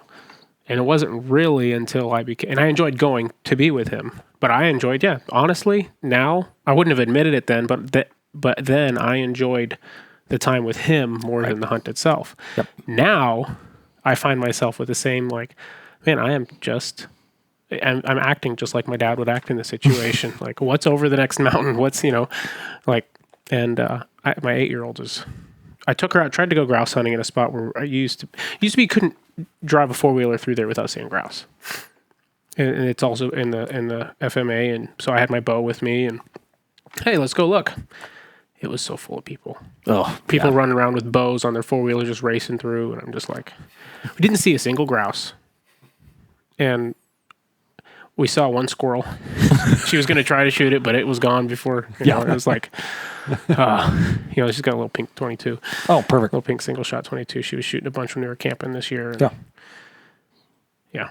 But I don't know. She's interested in it. And I've got to be conscious of the fact that my dad was like this with my sisters more. He learned a lot with me, and I put up with a lot, I think, as a boy should do. But he learned a lot with me, and he was a lot more careful with my sisters, not pushing them too hard. Yeah. Right? Because at some point, a kid's just not going to be interested in going along. Yeah. Yeah. But, I'm trying to do the same thing. Mm-hmm. So she's expressed interest, and then my youngest two have expressed the most interest. I think everybody's kind of interested. My oldest boy, Talon, he kind of likes hunting, but he really likes fishing. So we've gone out and done fishing a couple times. Like we went out fly fishing. We kind of picked up some fly fishing stuff, which I actually find much more enjoyable, which makes me want to go out more because I really could care less about fishing most of the time. I second that just motion. Not my thing. See, I liked it a lot as a kid, and now it's like I'll rather sit in a chair and watch somebody fish than fish. That's pretty much what you and I did all 4th of July trip this year. I had a buddy call me up, end of July? Was it really that long ago? Anyway, called me up and was like, I've had a really crappy day. I need to go fish. And I was like, it's like 7:00 at night. And he's like, yeah, I know, but I really need to, I haven't done anything outside this year other than work, and I really need some time. So I'm going to go do this if you're interested. And I was like, let me figure it out. So I had been exhausted. I can't remember what happened the night before, but I didn't sleep. So I took a power nap, and woke up at like 9:30, called him and was like, hey, are you still going fishing? He's like, yeah, I'm probably not going to be out there till 10:30. And I was like, well, why don't I pick you up and we'll go out there together. We ended up fishing from 11 till 3 a.m. And, but it was so funny because at one point we're sitting there talking and just enjoying hanging out and talking and enjoying the outside and being, it was a beautiful night, clear. It was like August, so obviously the sun barely goes down. You can still see. But at one point he kind of stopped and was like, you're not paying attention to your fishing stuff at all. And I was like, I really don't care if I catch anything. I'm just out here to hang out with you. I was like, I'm just here to hang out with you. That's the only reason I'm here. If we don't catch a fish, it doesn't hurt my feelings at all. In fact, I would probably prefer it at this point. Yeah, you got to like gut them and I was like 3 a.m. So I don't even want a fish right now. I'm Yeah. happy for us to just hang out and just talk. Well, Mo and I went on that annual family camping trip on the 4th of July. And anytime all the girls, my wife went, Mo's wife and kids, and then my sister, my other sister, one of the younger sisters went. Yeah. So then, 3 of my sisters. So my wife and 2 of her sisters. That trip was kind of ridiculous. A lot of family this year. And then 2 of my other buddies. Yeah. So then two of my buddies. Yeah. And so anytime all the girls were like, well, we're going to go fishing. We're going to drive out to this lake. We're going to take the paddle boards and all the of us kayaks guys said, okay, well, we're going to sit right here underneath the awning of the camper and read books and fall asleep. That's exactly what we did. That's what we did. That sounds good. I did not even put a line in the water.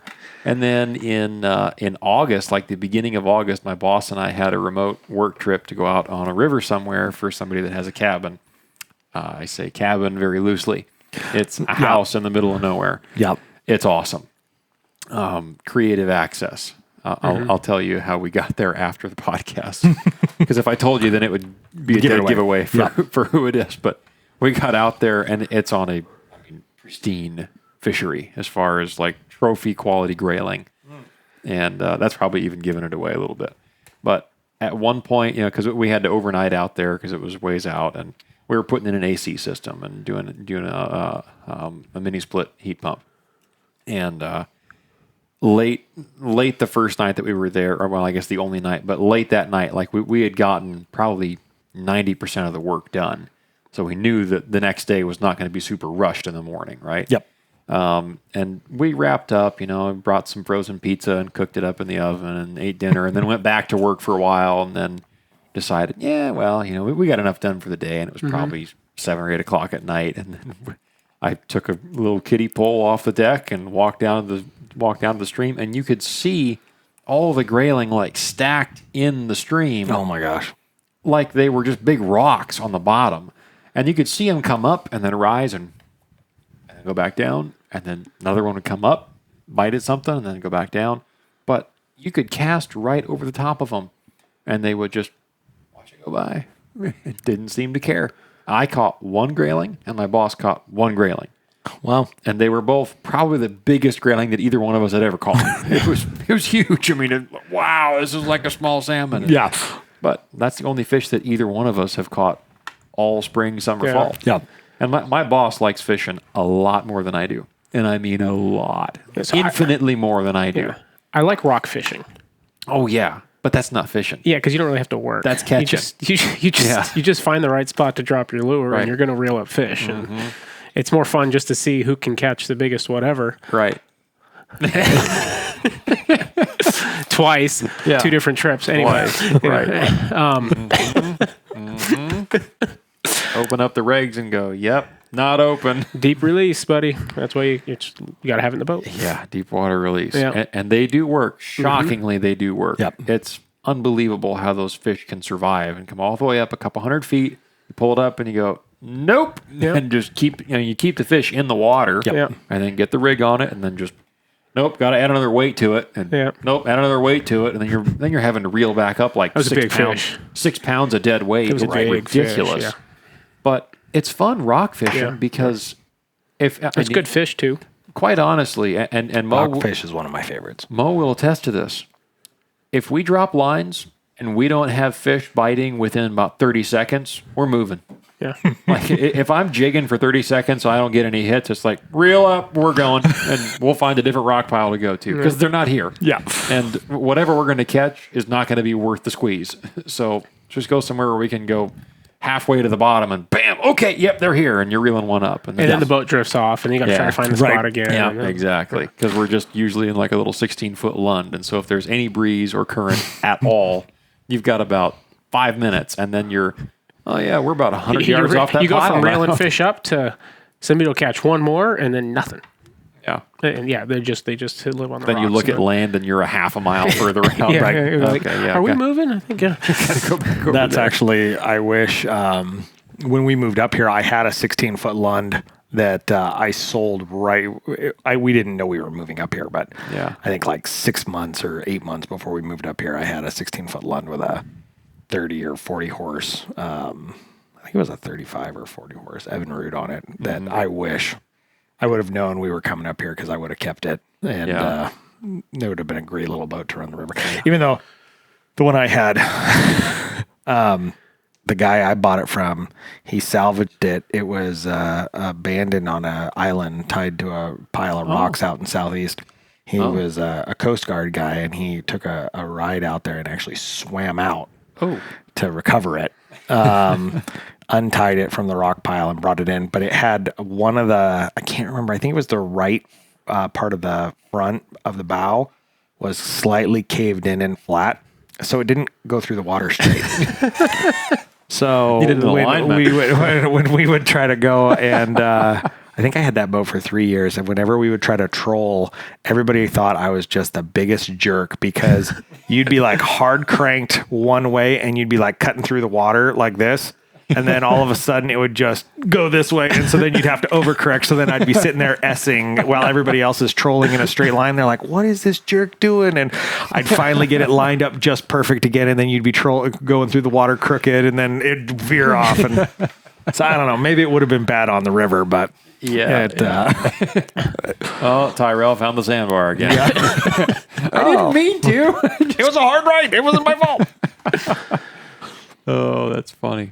I haven't seen a lot of guys with lunds on interior rivers. No, not too many. Yeah, it doesn't seem like that'd be a great boat.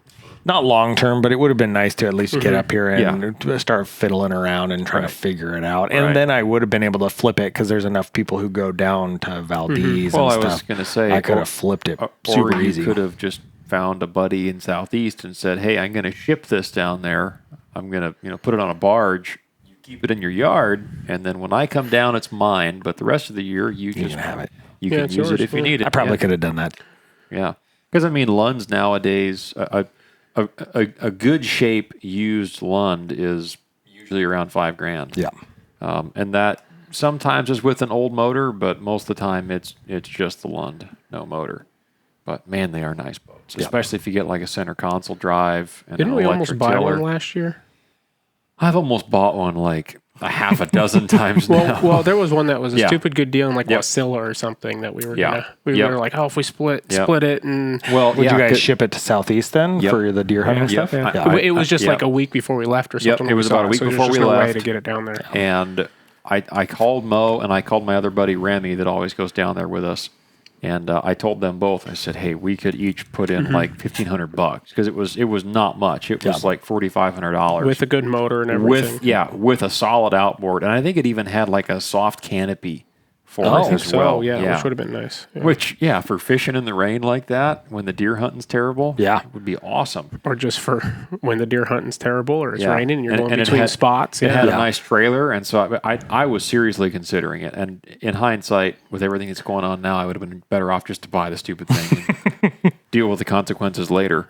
But I didn't. But I mean, you could buy one and then just put it on a barge down there, and then I've got my buddy that lives in town, and I could say, use it when you need it. I've got a buddy who's in Southeast right now, and he told me if I ever come down, I can use his stuff, but he's not in Juneau. He's actually out in Ketchikan. I need to look into going down there and seeing what's actually on in that area. So I know the hunting and for deer hunting and stuff isn't as good around that, at least in the area of Ketchikan, just because that's everybody's right there, but I don't know if you get out of there very far how it is, but I've kind of talked to him a little bit about that, just saying that I would need either come down and do a scouting trip, or like if he wants to go out and just do a island hop for a weekend just to play around. Yeah. So I need to go. I mean, there's a couple guys that we know of that live down in the Ketchikan area that they do pretty good on deer. Oh, do they? But they've lived there a while. Right. They figured it out. Well, that's Daniel's from there. He left. Came up, went to Juneau for a couple years, got married, came to Anchorage, went to Anchorage, then came to Fairbanks because that's where she's from, and then they moved down there 4 years ago. He's actually the guy who got me my snow machine. Oh, he got me into snow machining because I was trying to get him to go hunt and do stuff, and that's what he did up here for fun. Was he did snow machines.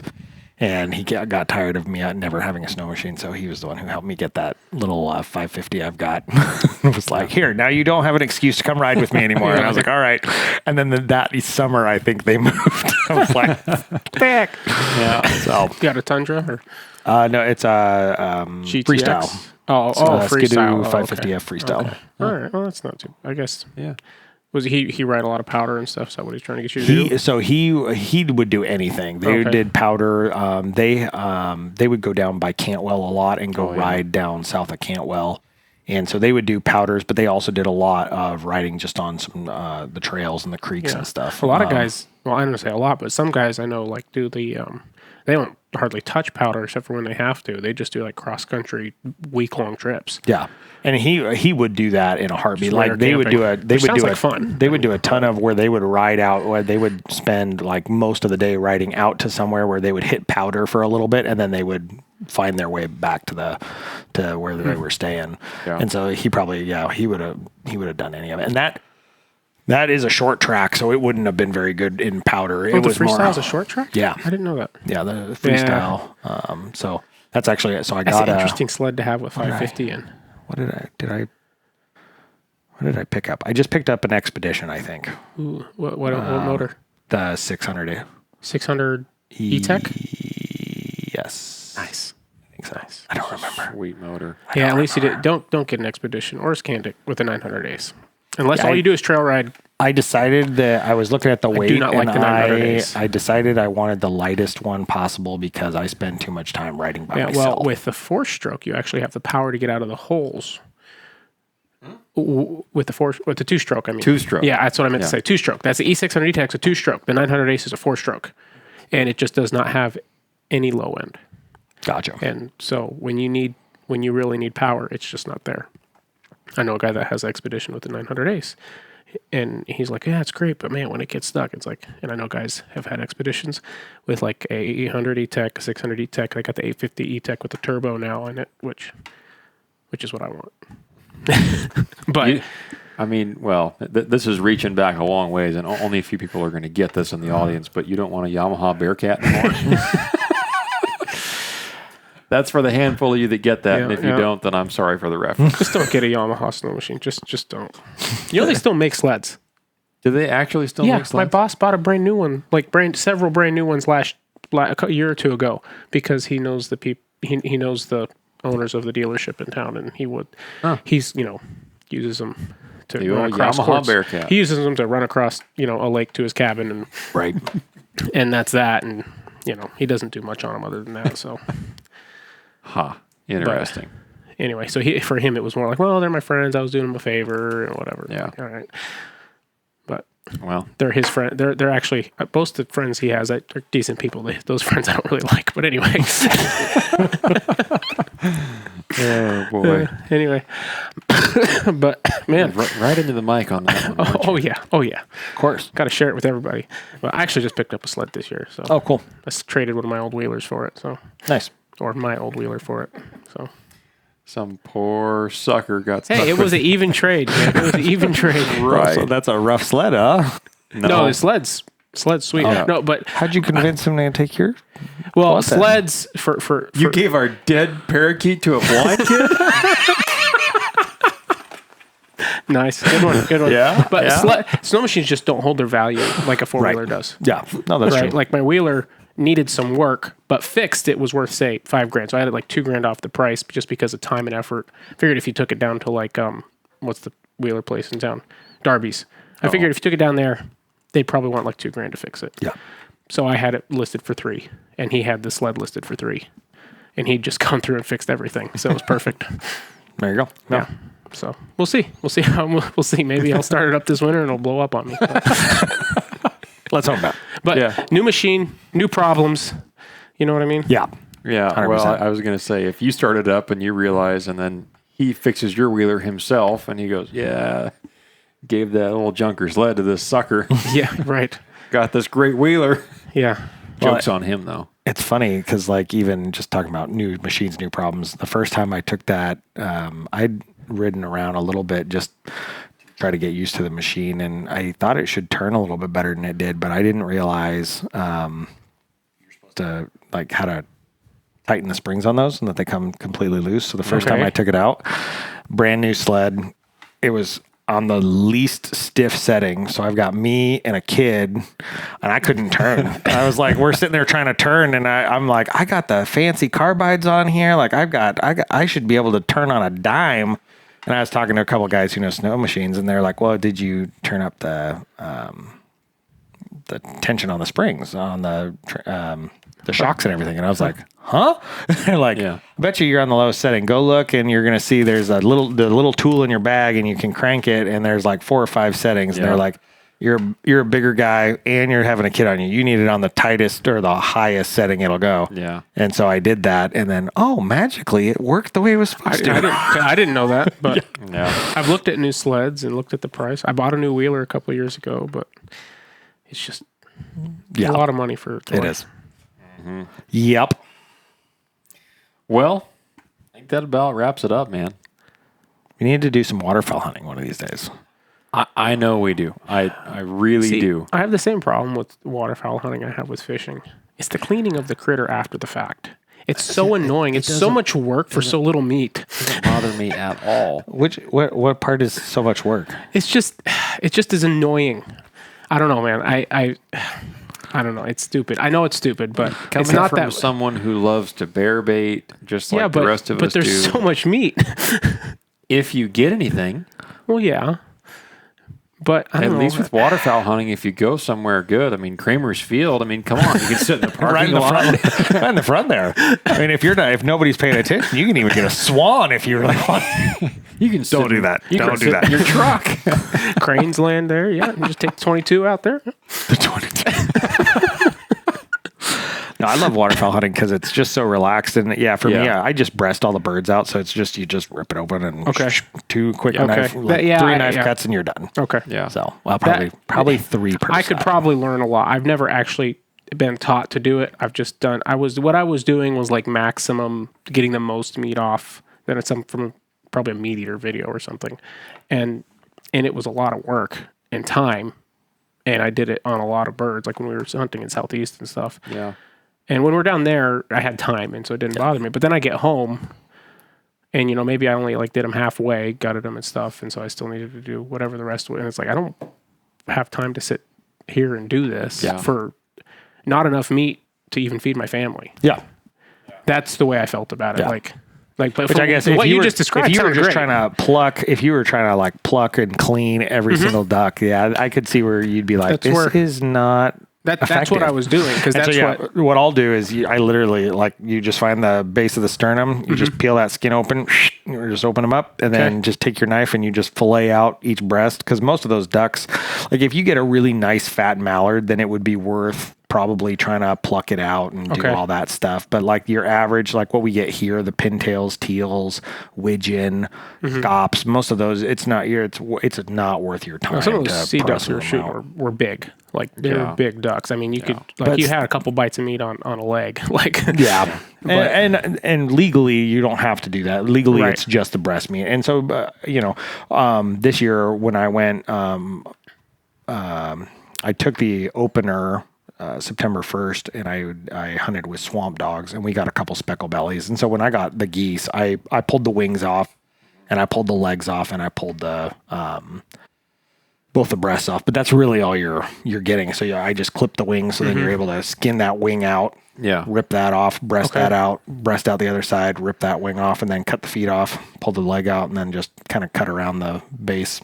So it's definitely more time consuming if you're doing it that way, but it's not as time consuming as if you're plucking and cleaning the whole thing. And it was something that I meant to do this year because I knew that I wasn't going to be taking a lot of time off in September anyway. Yeah. And I meant to go out at least once, like over a weekend, and just go do a little bit of bird hunting.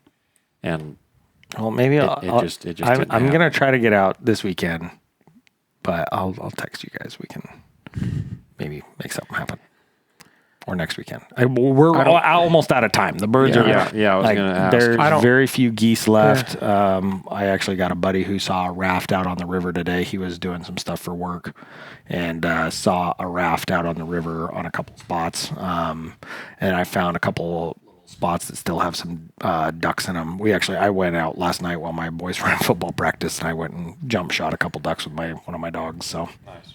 Went and did that. It was the first time I've gotten out other than the first. Yeah. I might be able to go Saturday.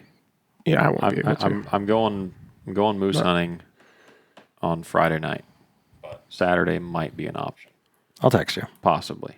Yeah. Yeah, I don't think I'll be able to. I've got too much still going on for the summer. Because I still need to finish packing for the brown bear trip that I leave for on Monday. Yeah, you're fine. You're fine. Dude, I have been in this stage of packing for like 4 days now. I know how it goes. And deep down inside, I just want to be like, all right, I just want to button it up, zip it up, put my locks on, and I know I'm done. I packed and repacked my backpack for sheep hunting like a dozen times over the summer. How long did you go this year? Well, listen to the previous episode. The better question is, how long did he last this year? He just threw in the towel, man. If the weather is really that bad, then you just get to sleep in your tent, listen to the previous episode for the listeners. Oh, all right. Wrong tent for wind. Oh, that's why I don't buy your sheep hunting tent at Walmart. It was the Big Agnes Copper Spur 3. Yeah. Really? Yeah. 40 mile an hour sustained. It just isn't what it's built for with 60 gusts or whatever. I thought that was. It's a good tent. I got a buddy who that's all he's sheep hunted. I should reach out to him. He has not sheep hunted where I was. He goes to the wrangles. That's all I know. And he will never tell me any more than that. I have gotten to know several sheep hunters who it's not that they let things slip, but they don't have a problem communicating a little bit more. So you're not like pinpointing anything, but they're communicating so you can visualize it a little bit better. Not this guy. He's like, nope. It's as vague. He's like, it's in the wrangles. That's it. Well, suffice it to say, I was hunting ridges. Yeah. I was running ridges. There wasn't bottom worth being in. And when you have to stay on top. Yep. Like I could have gone in the bottom where I was at, but then I wouldn't be able to see. Right. Right. And then I would have been climbing a ridge every day to glass. Right. When the sheep weren't out anyway because of the wind. Because that's what it came to was, well, if I move down to the bottom, so I drop, 1,000, 1,500 feet. With no guarantee that the wind's not sweeping over this mountain and hitting this huge valley that I would be in. There's no rocks or trees to get out of the wind down there. So it just came down to, I have no guarantee if I go down there that I'm going to get out of the wind. And then what are the chances? If I had known I could have got down there and out of the wind, I probably would have gone down and stayed at least 5 or 6 more days and just, glassed the one creek and drainage where the sheep should show up to eventually. Yep. But there was no guarantee of that. And I wasn't sleeping at night because of the wind. Yep. So That was the one thing, the one hunt I did one of the solo hunts I did with that Stone Glacier tent, which I no longer have. But that woke me up in the middle of the night because the winds were ripping down that valley and I was not on the top, but it was ripping hard enough that it was blowing the tent into my face. yeah, I spent one night with my feet and my arms in the air all night. So and I'm glad I had the tent I had because I just flipped around and the other side stayed upright. But yeah, I had I had this set up right for the wind and everything, but it just we call that the stranded turtle position. The stranded turtle position. That was one of the I honestly, like, mentally, that was one of the worst nights of my life I've ever had. If not, like, for a hunting situation, it 100% was. Like, I've been in that much wind in other kinds of tents that, because of the way they were designed, they were right here, but it was fine. Right. Like, and it was, Did your poles break and everything, or just no? So I was amazed that they didn't. The way that they flexed, but really well. Yeah, it was the the one side was coming down and the other side was just doing this, just bending like that, and that's what I saw that happen. I thought, that's not going to last, and that's where my hands because then I would get my hands up behind me, which would hold this side up, which would keep that side from pushing out. But then the wind would kind of swirl or change direction, and the side of the tent would come in, and the whole thing would just start to, like, blow in sideways too. Yeah. So that's where the foot went up over here. Stranded turtle. Spinning around. And just laying there, like, falling asleep like this. And right. It was anyway, I talk about all that in the last episode. And I'm a couple or a few behind. I don't know how many behind I am. I'll get caught up. That was a longer episode, but that one's a while. The thing, I was going to mention this earlier, is one of the things while I was out there that really kind of got to me, talking about family and kids and stuff, is I had planned and worked pretty much all summer for this, right? Yep. I'm 16 days and I'm going to do this. And I was supposed to go with with one buddy, and then he couldn't make it. So I had plans with another buddy, and then he couldn't make it. Yep. But in the end I was like, I'm going to do this solo. This is going to be awesome. And it probably would have been, had it not been for one poor decision on my part, and that was my tent choice. But sitting out there, exhausted even during the day, sleeping during the day when the wind was dying down, so I would actually, get some rest. Yeah. So I could actually sleep. Right, trying to walk across the ridge and just feeling completely exhausted without a pack on. Yeah. But anyway, and I just kind of I was sitting out there like, this is not that there was anything wrong with the hunt or anything like that, but like, my family's at home. Like, I could have taken a week or two off and spent time with them and done something. This has turned into, kind of a disaster because of the money and time I put into it. Yeah. It's very humbling.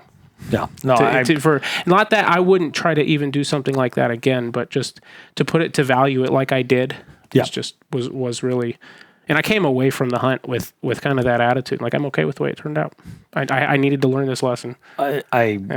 Totally. When I had I think we talked about it previously, but on my hunt, I think it was the first solo hunt I did, and we talked about it, where I made some mistakes and I got my quad stuck and it ruined my sheep hunt. And I was supposed to be out for 5 or 6 days by myself, and I ended up only being able to be out for like 2.5. And then I caught the quad on fire and all that junk. Yeah. It was very humbling, very frustrating, and felt like, I built this up all year. Yeah. I've been mentally, this has been the number one thing in my brain probably all year. Yeah. And these poor decisions and that was that same trip. My tent, I woke up in the middle of the night. My tent went at me in the face, and I was like, I didn't sleep great, but I was able to, my tent survived and I was able to sleep. But the next day, trying to just turned into a huge mistake, horrible nightmare. And I was lucky enough, I called my wife because I was not mentally in the right place, and I was exhausted. I ended up, I think I dug my quad out 8 times by myself because it just kept getting buried. Man. And it finally got stuck on a tussock, high-centered, and jammed, and I couldn't get it. And I called my wife. I looked down at my phone, magically had cell phone service, thank God. And she told me, she was like, I need you to listen to me very carefully. You need to go find a place to set up your tent, and you need to go to bed. because I can hear in your voice you are not mentally okay right now, and you are not going to make good decisions. It's like, okay. And yeah, that was a very humbling experience, and very, kind of like what you said, just kind of a gut check. Yeah. Real gut check. Well, I was supposed to be out there for 16 days. Yeah. And I had the food to reflect that, probably even a little bit too much, as I talked about last time. And yeah, anyway, well, I came back and I went back to work. It's like I did take an extra day and do some oil changes and stuff, and tried to recoup all the energy that was spent. Yeah. But I lost like 3 pounds in 6 days. Oh, jeez. Well, I went 32 miles with about 80 pounds on my back. So, because 17 miles in and 17 miles out, and then on the way out, even though I'd eaten a decent amount of food and stuff, on the way out, it was raining the whole time. Right. So whatever I'd eaten in food weight, by the time I got out, gained in water weight plus. Yeah. Yep. Yeah, my tent was soaked when I packed it up in the morning, and it was just yeah.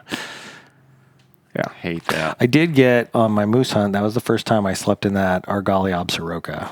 So I slept in that. Oh, I forgot nice. you have that. Is it just the Sil Poly or the Dyneema? It's the Sil Poly. Okay. Yeah. So I did that. You like that? Yet to be determined. Did you use cots? I did have a cot. Okay. I'm actually a little sad that I bought not. I had some super lightweight cots that like a year ago everybody thought was the best thing ever, and some backpacking mission. I can't remember what the name. Mission Mountain. Yeah, those things are trash. I slept on. I have one. Have you slept on it? Yeah, for like 2 years. Really? You had 2. Broke one of them. What broke? Plastic clips? Uh-huh. Yeah. I slept on mine. My wife and I each slept on one because I bought 2 for moose hunting last year with my buddy, Eric. And we slept on it when we were moving out of our house in August. And in one night, they both collapsed on us. Mine collapsed halfway through the night. Hers started to collapse. So I gave her mine, and then it fully collapsed. And then hers collapsed on her.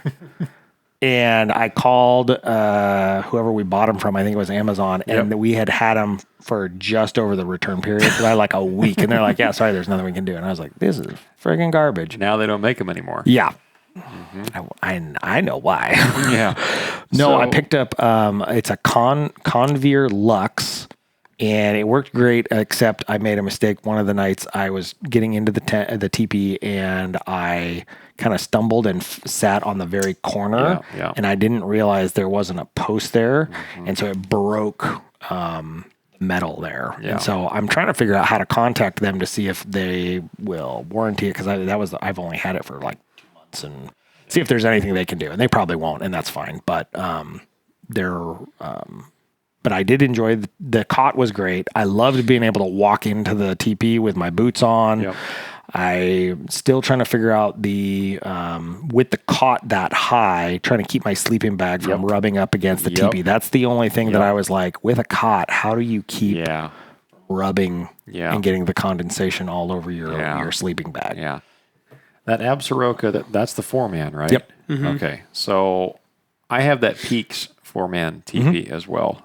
And when I bought that in the summer of 23, I think it was, and then I bought those 2 Mission Mountain cots off Amazon for my wife and I to use, because we took that teepee deer hunting in August for the opener. And you guys got the liner for that, right? I did not get the liner, and I didn't buy the floor when I first bought it. Okay. My dad bought me the floor for a Christmas present the next winter, I think it was. Okay. And it's not really much of a bathtub of a floor. It is on the sides, but on the ends with the doors, because there's a door on each end. Right. That end of the floor is flat. Oh, and then it's got a little zip out section where you can put the wood stove on the floor. The floor is awesome, because before that, in the first year that I had it, the first fall season, I used it deer hunting in August. I used it moose hunting, guiding in September. I took it on a personal moose hunt in September. And then I I think I took it on one more. No, because then I went and guided a brown bear hunt in October, and I used a Barney's bomb shelter for that from like the 90s. And then the next year I used it a few more times, and I had the floor for it. And then I used it again last year in moose season. And it's kind of become my go-to September tent just because I can put the wood stove in there. Yeah. But this summer, actually, when we were out on our 4th of July trip, my wife and I were staying in a friend of ours' camper that he brought. And so one of my sister-in-laws said, hey, I didn't bring a cot. And she was staying in a tent with one of the other girls. And so she said, can I use your cot? And then one of them like knelt on it the wrong way and put pressure on it weird. And so it was right where, there's that little cam lock on the handle. I think it was on the other end where it's that half round plastic. And that's what snapped. Yep. And I was shocked because now I'm pretty careful with my stuff. Like I just am. But, you know, stuff's going to break. Yeah. And that cot was, I think we bought them on Prime Day in 23 and that summer. And I think we only paid like $80 a pop for them. And then so I looked them up when we got back to town and I couldn't find them. Mm. And then so I went to replace it. I thought, well, you know, I guess I'll just go buy a little more expensive one. I went down to Beaver Sports to look at the Helinox cots. They start at $350. Yeah. And they have another one that's $400. I said, no thanks, man. I'll just buy with one for the rest of the fall season because I'm not taking any time off that my wife and I are going to need 2 cots in September. Right. But, you know, last moose season in September when I went out with my buddy on the river, I didn't even bring the cots. And it was because it was going to rain the whole time. We were going to have a lot of condensation. And I said, if we're on cots, it's just going to be super wet sleeping bags every single day. Yeah. And so you have so much more foot room if you're not on cots. Now, I also use it bear baiting in the spring because where we go, you know, we stay out there for a couple days at a time. Yep. And so we'll just set that thing up just to sleep from like 4 a.m. to as long as you can stomach being beat by the sun in a hot tent. Right. But you try to sleep most of the day away. But on that, we always bring the cots because, you know, it doesn't matter if your sleeping bag's up against the tent wall because it's not raining. It's June.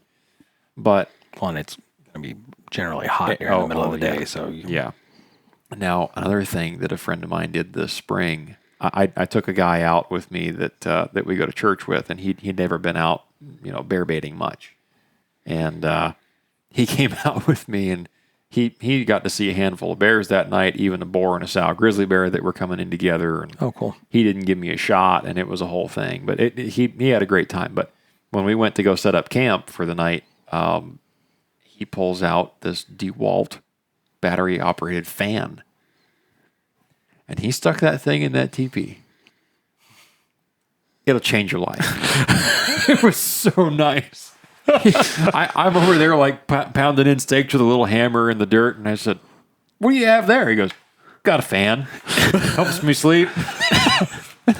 I said, well, I always sleep with the fan on at home. He goes, yeah, it'll keep the bugs off of us too. Didn't have a single bug on us the entire night. You know, with that TP, so that's the first hunt I did, but I slept in it one other night, and what I did, because moose hunting, you can bring whatever you want. Well, within reason. Pretty much, though. I brought a thermocell. Yeah. And so my buddy had a standard freestanding tent. And so I took the thermocell in with me, put the thermocell in the floor as I was getting my stuff ready for bed and as I was taking my boots off and everything. Yeah. And then that cleared the bugs out too. And I woke up in the morning and I would turn it off. Like once everything was done, like 10, 15 minutes, and then I would turn it off. But still, like wake up in the morning and there would hardly be any bugs in there. It seems like the most bugs that I get in there are like little gnats or little black flies. Black flies, yeah. I saw a ton of little black flies. They don't bother me, but they always end up in the top of the teepee. And there's like 1,000 of them. And then you take the tent down and you squish them all up in the top and you open it back up, and the first couple minutes that you're laying in bed the next night, when you put the teepee back up, you're just getting rained on by dead bugs falling out of the top of the tent. But interesting. So, is there any sag in the fabric of that Absaroka? or does I it don't set think up so. pretty tight? It was set up pretty tight. There was a little bit of sag, but that was my fault in the place that I picked. There was one corner that, because of where I set it up, it wasn't as tight on that one corner, and so there was a little bit of sag on that side. Okay. But the other three sides where I got, even after it rained, I did not notice any sag. That's what I was going to ask is, did it get any worse after it was cooler and rainy? That's the Achilles heel of sill nylon. Yeah. Because the Peaks TP that I've got, and we've talked about this a little bit before, when the temperature goes down any reasonable amount and then it gets wet and rainy, that fabric just kind of So you just got to get the Dyneema model. I'm not spending $1,000 on a TP. That's my buddy. It ain't happening. $1,200. My buddy. It ain't happening. Eric, sorry, not my buddy. Eric, he is definitely more on the backpacking side of things, and it's very interesting with him and me kind of bouncing ideas and the way we kind of view all this gear stuff. He's really he wants to start through hiking. He wants to go to the Appalachia Trail, the Pacific Crest, all of it. He wants to start doing, he wants to see. We're talking about if we don't draw like one of these years, instead of doing a hunt, he wants to maybe like do the Fairbanks Circle Historic Trail up here just for fun in the summer. And with a rifle and a black bear tag. I mean, that's what I'm like with a rifle and a black bear tag. He's like, we don't need guns. I'm like, I'm hiking. Yeah. I better be trying to kill something. I don't understand. Yeah. It's very funny, but he's got the Durston tents that are very well known on that side of things. So he's running Durston tents now. He's got 2 of them. And he's looking at potentially getting into, the Zenbiv hammock, their hammock tent that they do now. Anyway, he looks at it all from one side, but he's super into the Dyneema. So when I told him I bought the Argali Absaroka, and then like I think 6 months later they came out and released their Dyneema version. He's like, "You got to get the Dyneema version." I was like, "I am not spending $1,000 on or gosh, what is it? It's like $1,200 I think now. Yeah. It's a little bit cheaper than the Peaks version. So what was the Peaks Dyneema? Is it like? It's like 11, $12.75. Okay, so it's probably like right at $1,000 for the I think it is. Absaroka. I think it is. Yeah. And I was just like, I can't. I'm not. No, I'm not. I'm not doing it. So I was looking at those tents, especially when I came back. I was looking at tents like I don't care how much I have to spend on a tent. Right. And I was looking at the Rincon, which is a 2-man. Yep. And the Dyneema version of that for just the tent is like $700. Which I mean, I paid $650 for that. The reason I decided to go with the 4-man.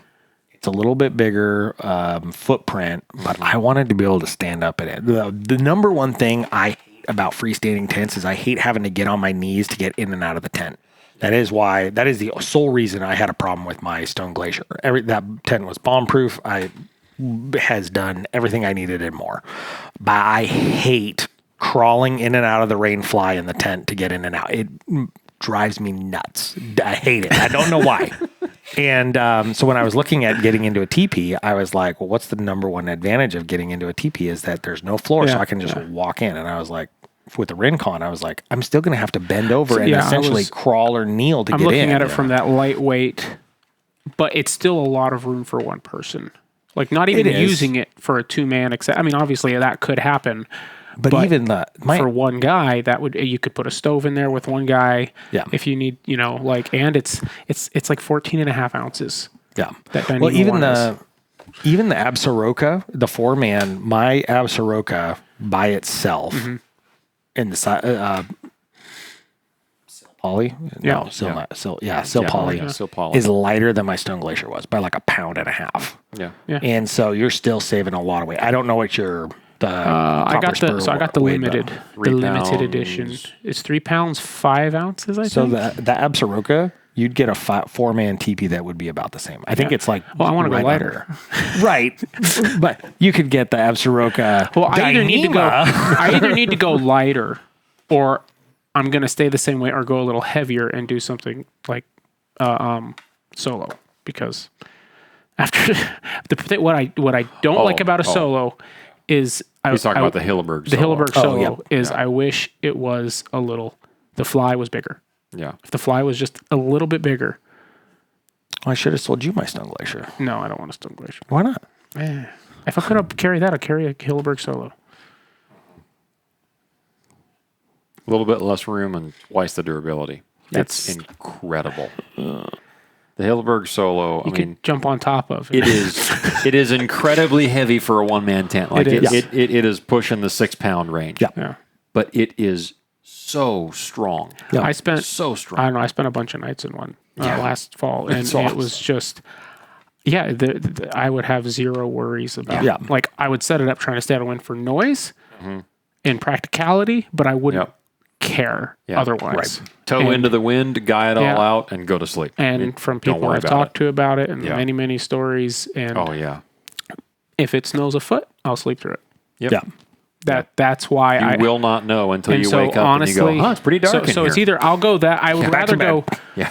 that route than try to maintain that 3 pounds for max space. Yeah. Because that's what I did. Right. And I didn't even need that 3-man space by myself. Granted, I was planning the whole time on 2 people, even when I bought the tent originally, which I guess there would have been another guy to help hold the tent up, but Two flipped over turtles. and in the summer or just out of the wind, Looked like some nasty game of Twister or something in there. There's an octopus in there. What the heck?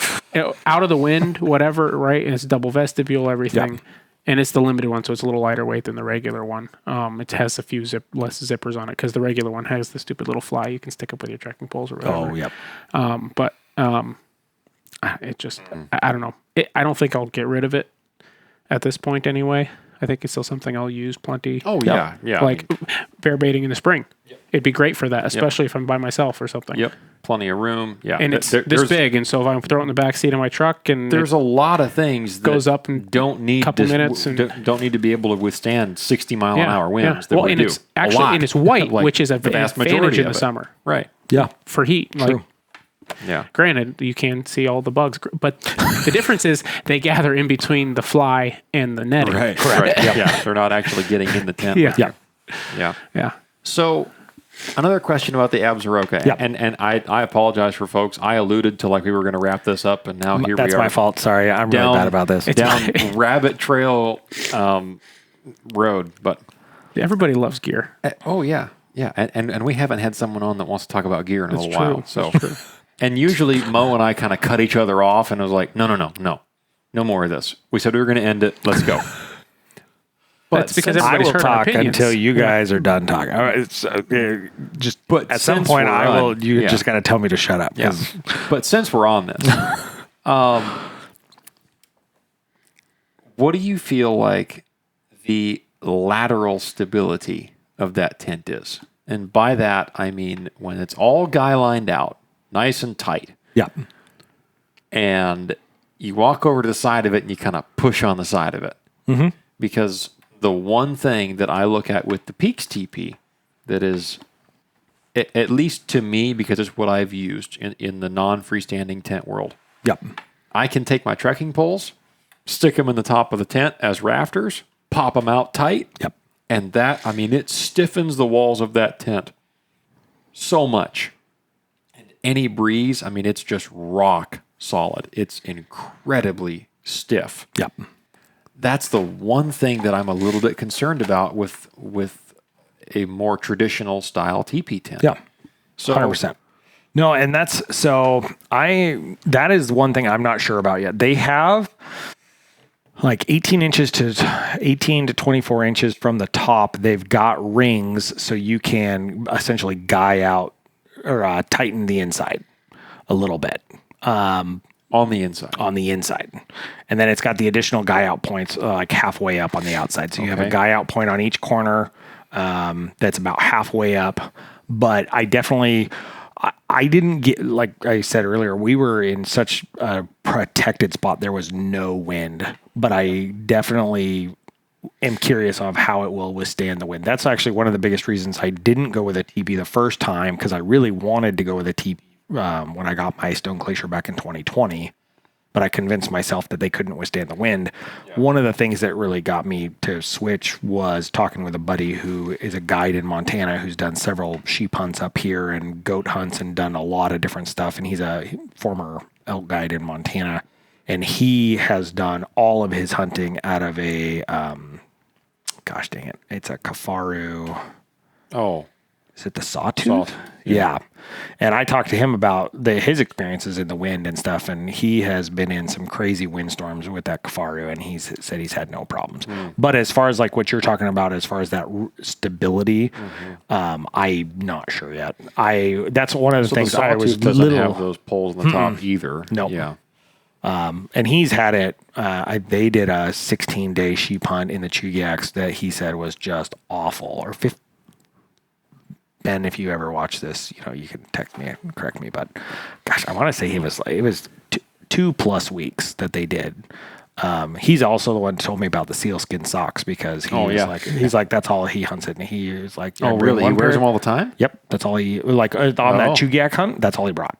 He just and then flipped them inside out so the merino wool on the inside would dry out, and then the next day, so he was like, well, I didn't care whether my boots were wet or not because it didn't matter. My feet were dry. The inside of my socks were dry, and so it just doesn't matter. So we get wet, and he said it was just awful. It was one of the worst hunts he'd ever been on as far as rain and snow, just continuous. So I've seen probably more than most. I've seen a lot of those Kifaru sawtooth teepees, a lot of them, just in hunt films.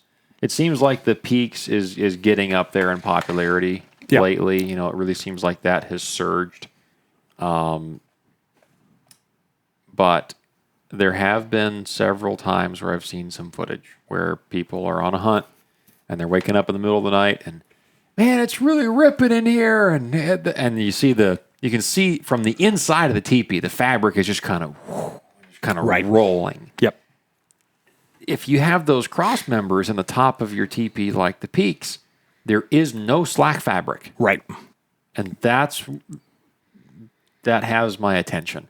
So I've almost wondered if I bought the Argali Rincon, or I'm sorry, not the Rincon, the Absaroka, the 4-man, could I just stitch in a couple of loops? I've kind of thought about that. And just stick some trekking poles up there. Yep.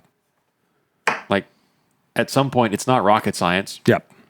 Why couldn't you just do it with any old teepee? As long as it has the right shape. Because the Absaroka has a semi-squared shape to it, doesn't it? Yep. It's not a perfect circle. Correct. So it would still lend itself to having, there's basically still 4 main seams as it gets up to the peak. So why not just put an attachment point on each of those main seams a third of the way down and just rock that thing out with a couple of poles? I was kind of thinking about that too, because I know that there's been once or twice when that in my Stone Glacier, like that night that my tent came and slapped me in the face and woke me up, I used my trekking poles because I always just left on that crossbow, they had the pockets for your trekking poles, and I left those on all the time. And so I was like, oh crap, it's really windy. Pop my trekking poles up in there. Yep. And so I was actually thinking about that while we were out on the moose hunt. I was kind of looking at it, and I never spent a lot of time on it, but I was looking at it and I was like, I wonder what it would take to be able to put something, even like you could take, I always have some rope or some tape that you could take and put the trekking poles across and attach them to the center pole. But then what do you do about that the carbide tip? Yeah. It would still, that's a wear point. So that's, maybe like that. I was like, how would you go about protecting that corner, and how would you do that? So that's interesting that you kind of had that same. So you said that there's 4 D rings. There are, they're small rings, and I think they're not super far down. And I asked them what those were for specifically, and they were more for putting string up for being able to hang gear and stuff. Yeah. Well, that again. Just to play off of that, when you have those trekking poles on the roof of that tent, you talk about gear storage space. Yeah. Being able to hang a laundry list of stuff while you've got a wood stove going. Yep. So where does the stove jack pop out? Is it pretty high up on one of those? It is, yeah. Yeah. It's the stove jack is a horseshoe shape, and it's probably the top of that horseshoe is probably 6 inches from the peak. Okay. Maybe 8 inches. And it's probably a foot. That whole same thing zips out. And so you can zip the stove jack in, and it'd be the center of that. So you're probably a foot from the peak, maybe 16 inches. So then could you take some nylon, run it through those D-rings, and then have just some nylon webbing come down to like a little sewn in pocket at the end of that nylon. Think of like a rifle carrier. Okay, it's just nylon, and then it has an extension. It goes down to that little nylon cradle for your buttstock to go into. Do that so that you don't have to even sew anything in. Yeah. Just build something out of webbing or something. Yeah. Build something out of webbing that hangs off of each D-ring. Put a little hook on it. And then you just put your trekking poles into that. And then once it's under tension, now it's just holds pulling it down. Right. Off. Now it's pulling down on those D-rings. Might be even more strong. We got to look at that. Stronger. Yeah. We got to look at that. Yeah. More stronger. Copyrighted. Brad, you can't watch this. Right. Yeah. You know they're making clothing now? Or starting to? Yeah. Argali is? Yeah. Oh. Yeah. That'll be interesting. Yeah. Well, Like we need more choices to...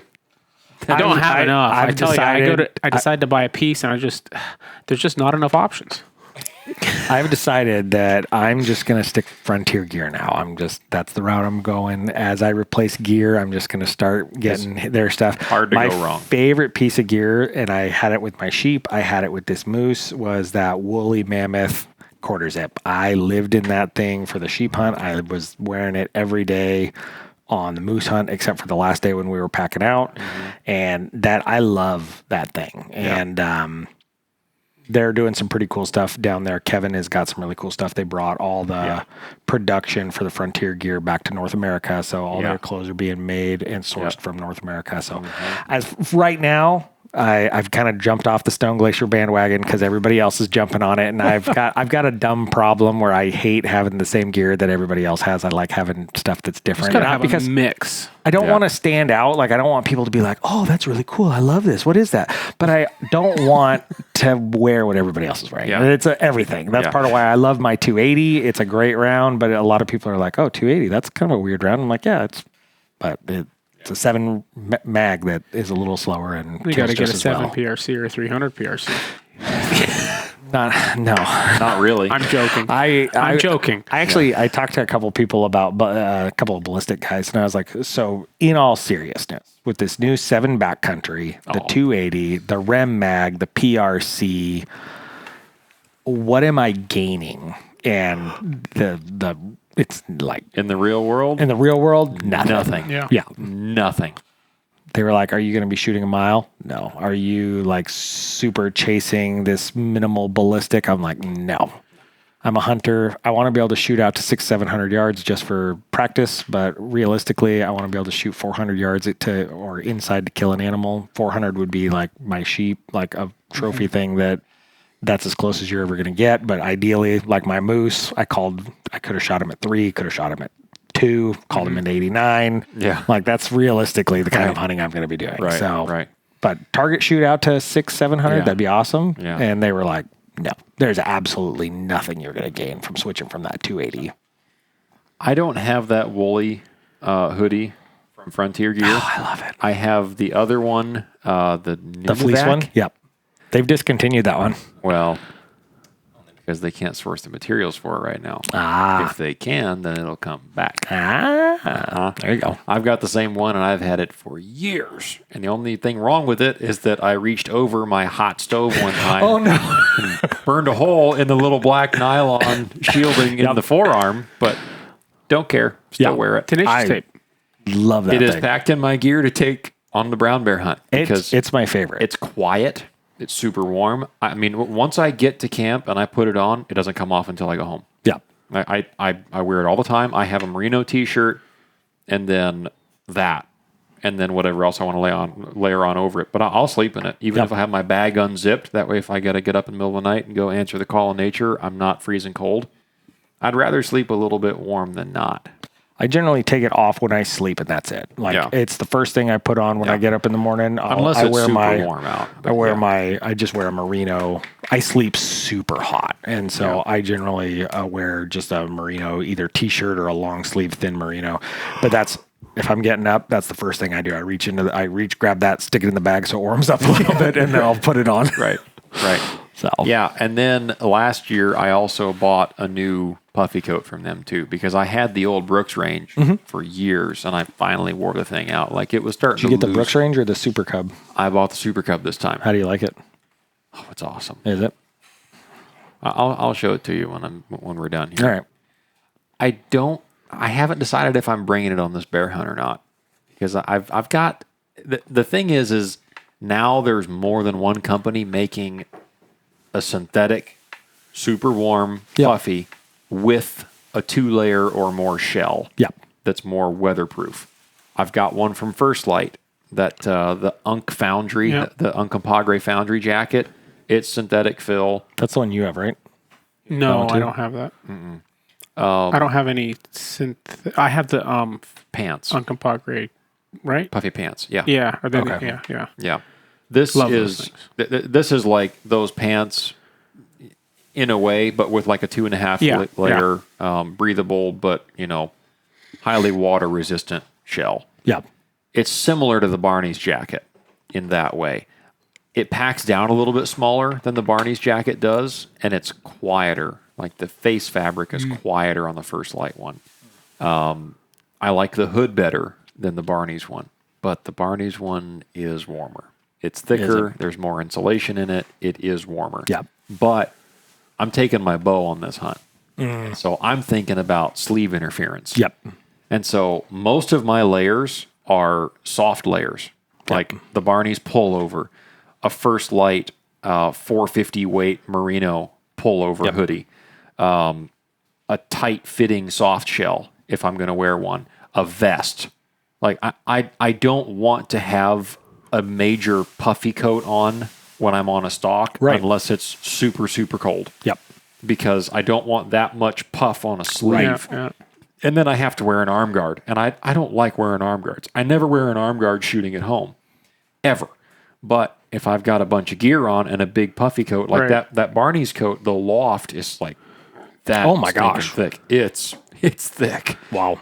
And so I'm and the noise, like the face fabric noise is a consideration bow hunting. If I was rifle hunting, I wouldn't even consider leaving the Barney's jacket at home. Wouldn't even think about it. And I still might bring it, but I don't know. It's a toss-up. I also bought the Barney's coat as my replacement to my old one because I always take that sheep hunting. Gotcha. Yeah.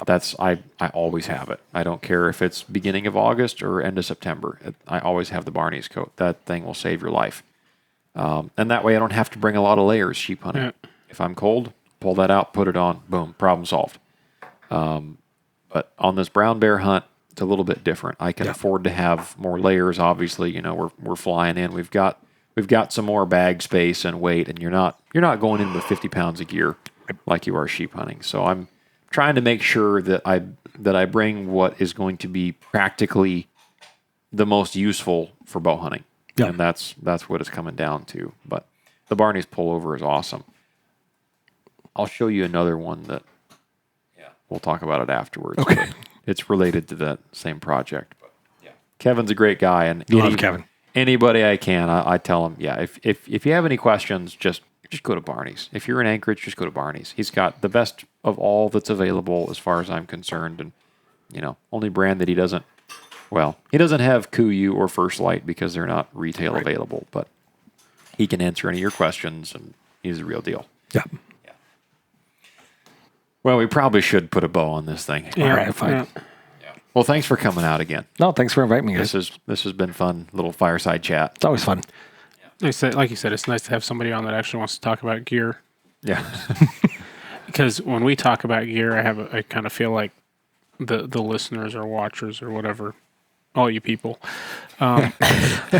they might maybe they get tired of it. I don't know. I know I enjoy listening to gear talk, but sometimes at some point it's just the same two opinions. Yeah. Right. Well, one of these days, what we'll do, we should really, I'm like I was saying, Eric's been getting really into the ultralight, like backpacking side of things. And so we've kind of started looking at like the ultralight backpacking versus the mountaineering versus the hunting. Yeah. And how much are you actually getting for the extra money that you're paying for the hunting stuff versus mountaineering stuff versus newsflash. Backpacking a lot of times nothing. You're getting less. Yeah. No, it's for been a heavier item. Yeah. It's been very interesting. Yeah. The different things that he's been researching and that we're kind of bouncing. I would like to hear more later on down the line about those Durston tents. I was really just the only negative thing I would say about that our experience on the moose hunt was we didn't get worse weather for the tents. I really for the tents themselves. I wish we could have gotten a little bit worse. I mean, we both stayed plenty warm. We both stayed plenty dry, but yeah, because he brought both his tents, so he had the freestanding and the trekking pole tent. And if we got weather, he was going to set them both up, and we were going to start comparing them and stuff. But yeah, we were just. So did he have the single or the 2-man? Or so he's got the 2-man for the freestanding, and he has the solo for the trekking pole. I don't remember. I think it's the X Mid. I was looking at those tents too. Yeah, the X Mid. I think. Yeah, the X Mid. X Mid Dome and the. I think it's the X Dome and the X Mid. Yeah. Yeah. Okay. But yeah. But he's camped with them in Juneau, and Juneau generally gets significantly higher winds than we do here, and he's taken them both out multiple times. So. But what stove did you run in the Absaroka? I don't have a stove yet. Okay. That's actually, we've talked about that a couple of times. I want to get a stove that has a round bottom so that as things burn, it'll kind of collect down into the center. But I also want one with a flat top, cook on, so that I can use it for cooking and things. And I think I'm going to get the ultralight. I think is the one I've just settled on because they kind of do that. Nobody has a flat top and a round bottom that's lightweight anymore, though. Everybody, and even like I had actually decided I was going to get the Smith stove from Kafaru, but they discontinued it. Oh, really? Yep. Huh. And who makes the ultralight? It's Ultralight, I believe, is the brand. One sec. It's not Light Outdoors? Or maybe it is Light Outdoors. I think it is Light Outdoors. That's the one I'm going to get, I think. Yeah. That's the brand of stove that I have. You have the small one, medium one, I've got the big one. The big one? Yeah. It's a 12-inch diameter by 18-inch. You sure that's big enough? Deep. Can fit small logs in there, yeah. And I believe they make like a little adapter plate that you can set on top of those pin rods. I was looking at really? Stuff, put a little flat top on it. Okay. Yeah. Yeah. Yeah, that sucker, you can pack that thing full of wood. Yeah, the Light Outdoors large is the one I have kind of settled on. I was looking at the 3FUL, the Argali, the Kafaru, the Seek Outside, and the Peaks. And after doing research for an ungodly amount of time, I settled on the Light Outdoors. And then it's better to research more than less. Don't buy a tent on a whim. I've been really happy with my Light Outdoors stove. Really happy. I think the only problem I'm going to have is the stove pipe is a different diameter than what the stove jack is, so I'm going to have to modify my stove jack. Oh, it didn't come just as a blank, just sewn shut? See, the Peaks one came with, like, it was just sewn over, and then it had a little guide cutter where you could pick your stove diameter, and then you just trace it out, and then just cut that. That's cool. No, the Argali is pre-cut. Well, what size is it? Is it like 4-inch? I think, I don't remember. Maybe, it might be 4-inch. Mine's 3.5. 3-inch stove or 3.5. I just remember looking at several of the diameters and being like, oh, that's going to be... Maybe mine's a 2.5. I don't know. I want to say 2.5 and 3.5 is what I was mostly seeing. But the Argali one is specifically... He's got a spreadsheet on his phone over here with all the different stoves. Hey, Excel documents, they're fantastic. Argali is a 3-inch pipe. Most of the other ones are 2.5. Okay. Everything. So the 2.5 for the Light Outdoors, the 3F, the Kafaru, everything but Argali is a 2.5-inch pipe. Interesting. Except I don't know what Peaks is, but it sounds like Peaks is a square one though. Pipe? No. Oh, no. Oh, you're talking about the pipe. I thought you were talking about the stove. Boy, how do you collapse that down? It's like an accordion. Fold it up. Just like an accordion. Piano hinges. That's funny. Yeah. Okay. Well, I think we will wrap this one up now. With the accordion. Yeah. Thanks for listening, folks. If you like the Great Alaska Hunting Podcast and you'd like to help us support the show and get it in front of more people and help us to continue to grow, we would appreciate a 5-star rating or a positive written review on whatever platform you're listening to us on. And as always, with our new exit line, tread lightly, but don't tread well. See you next time.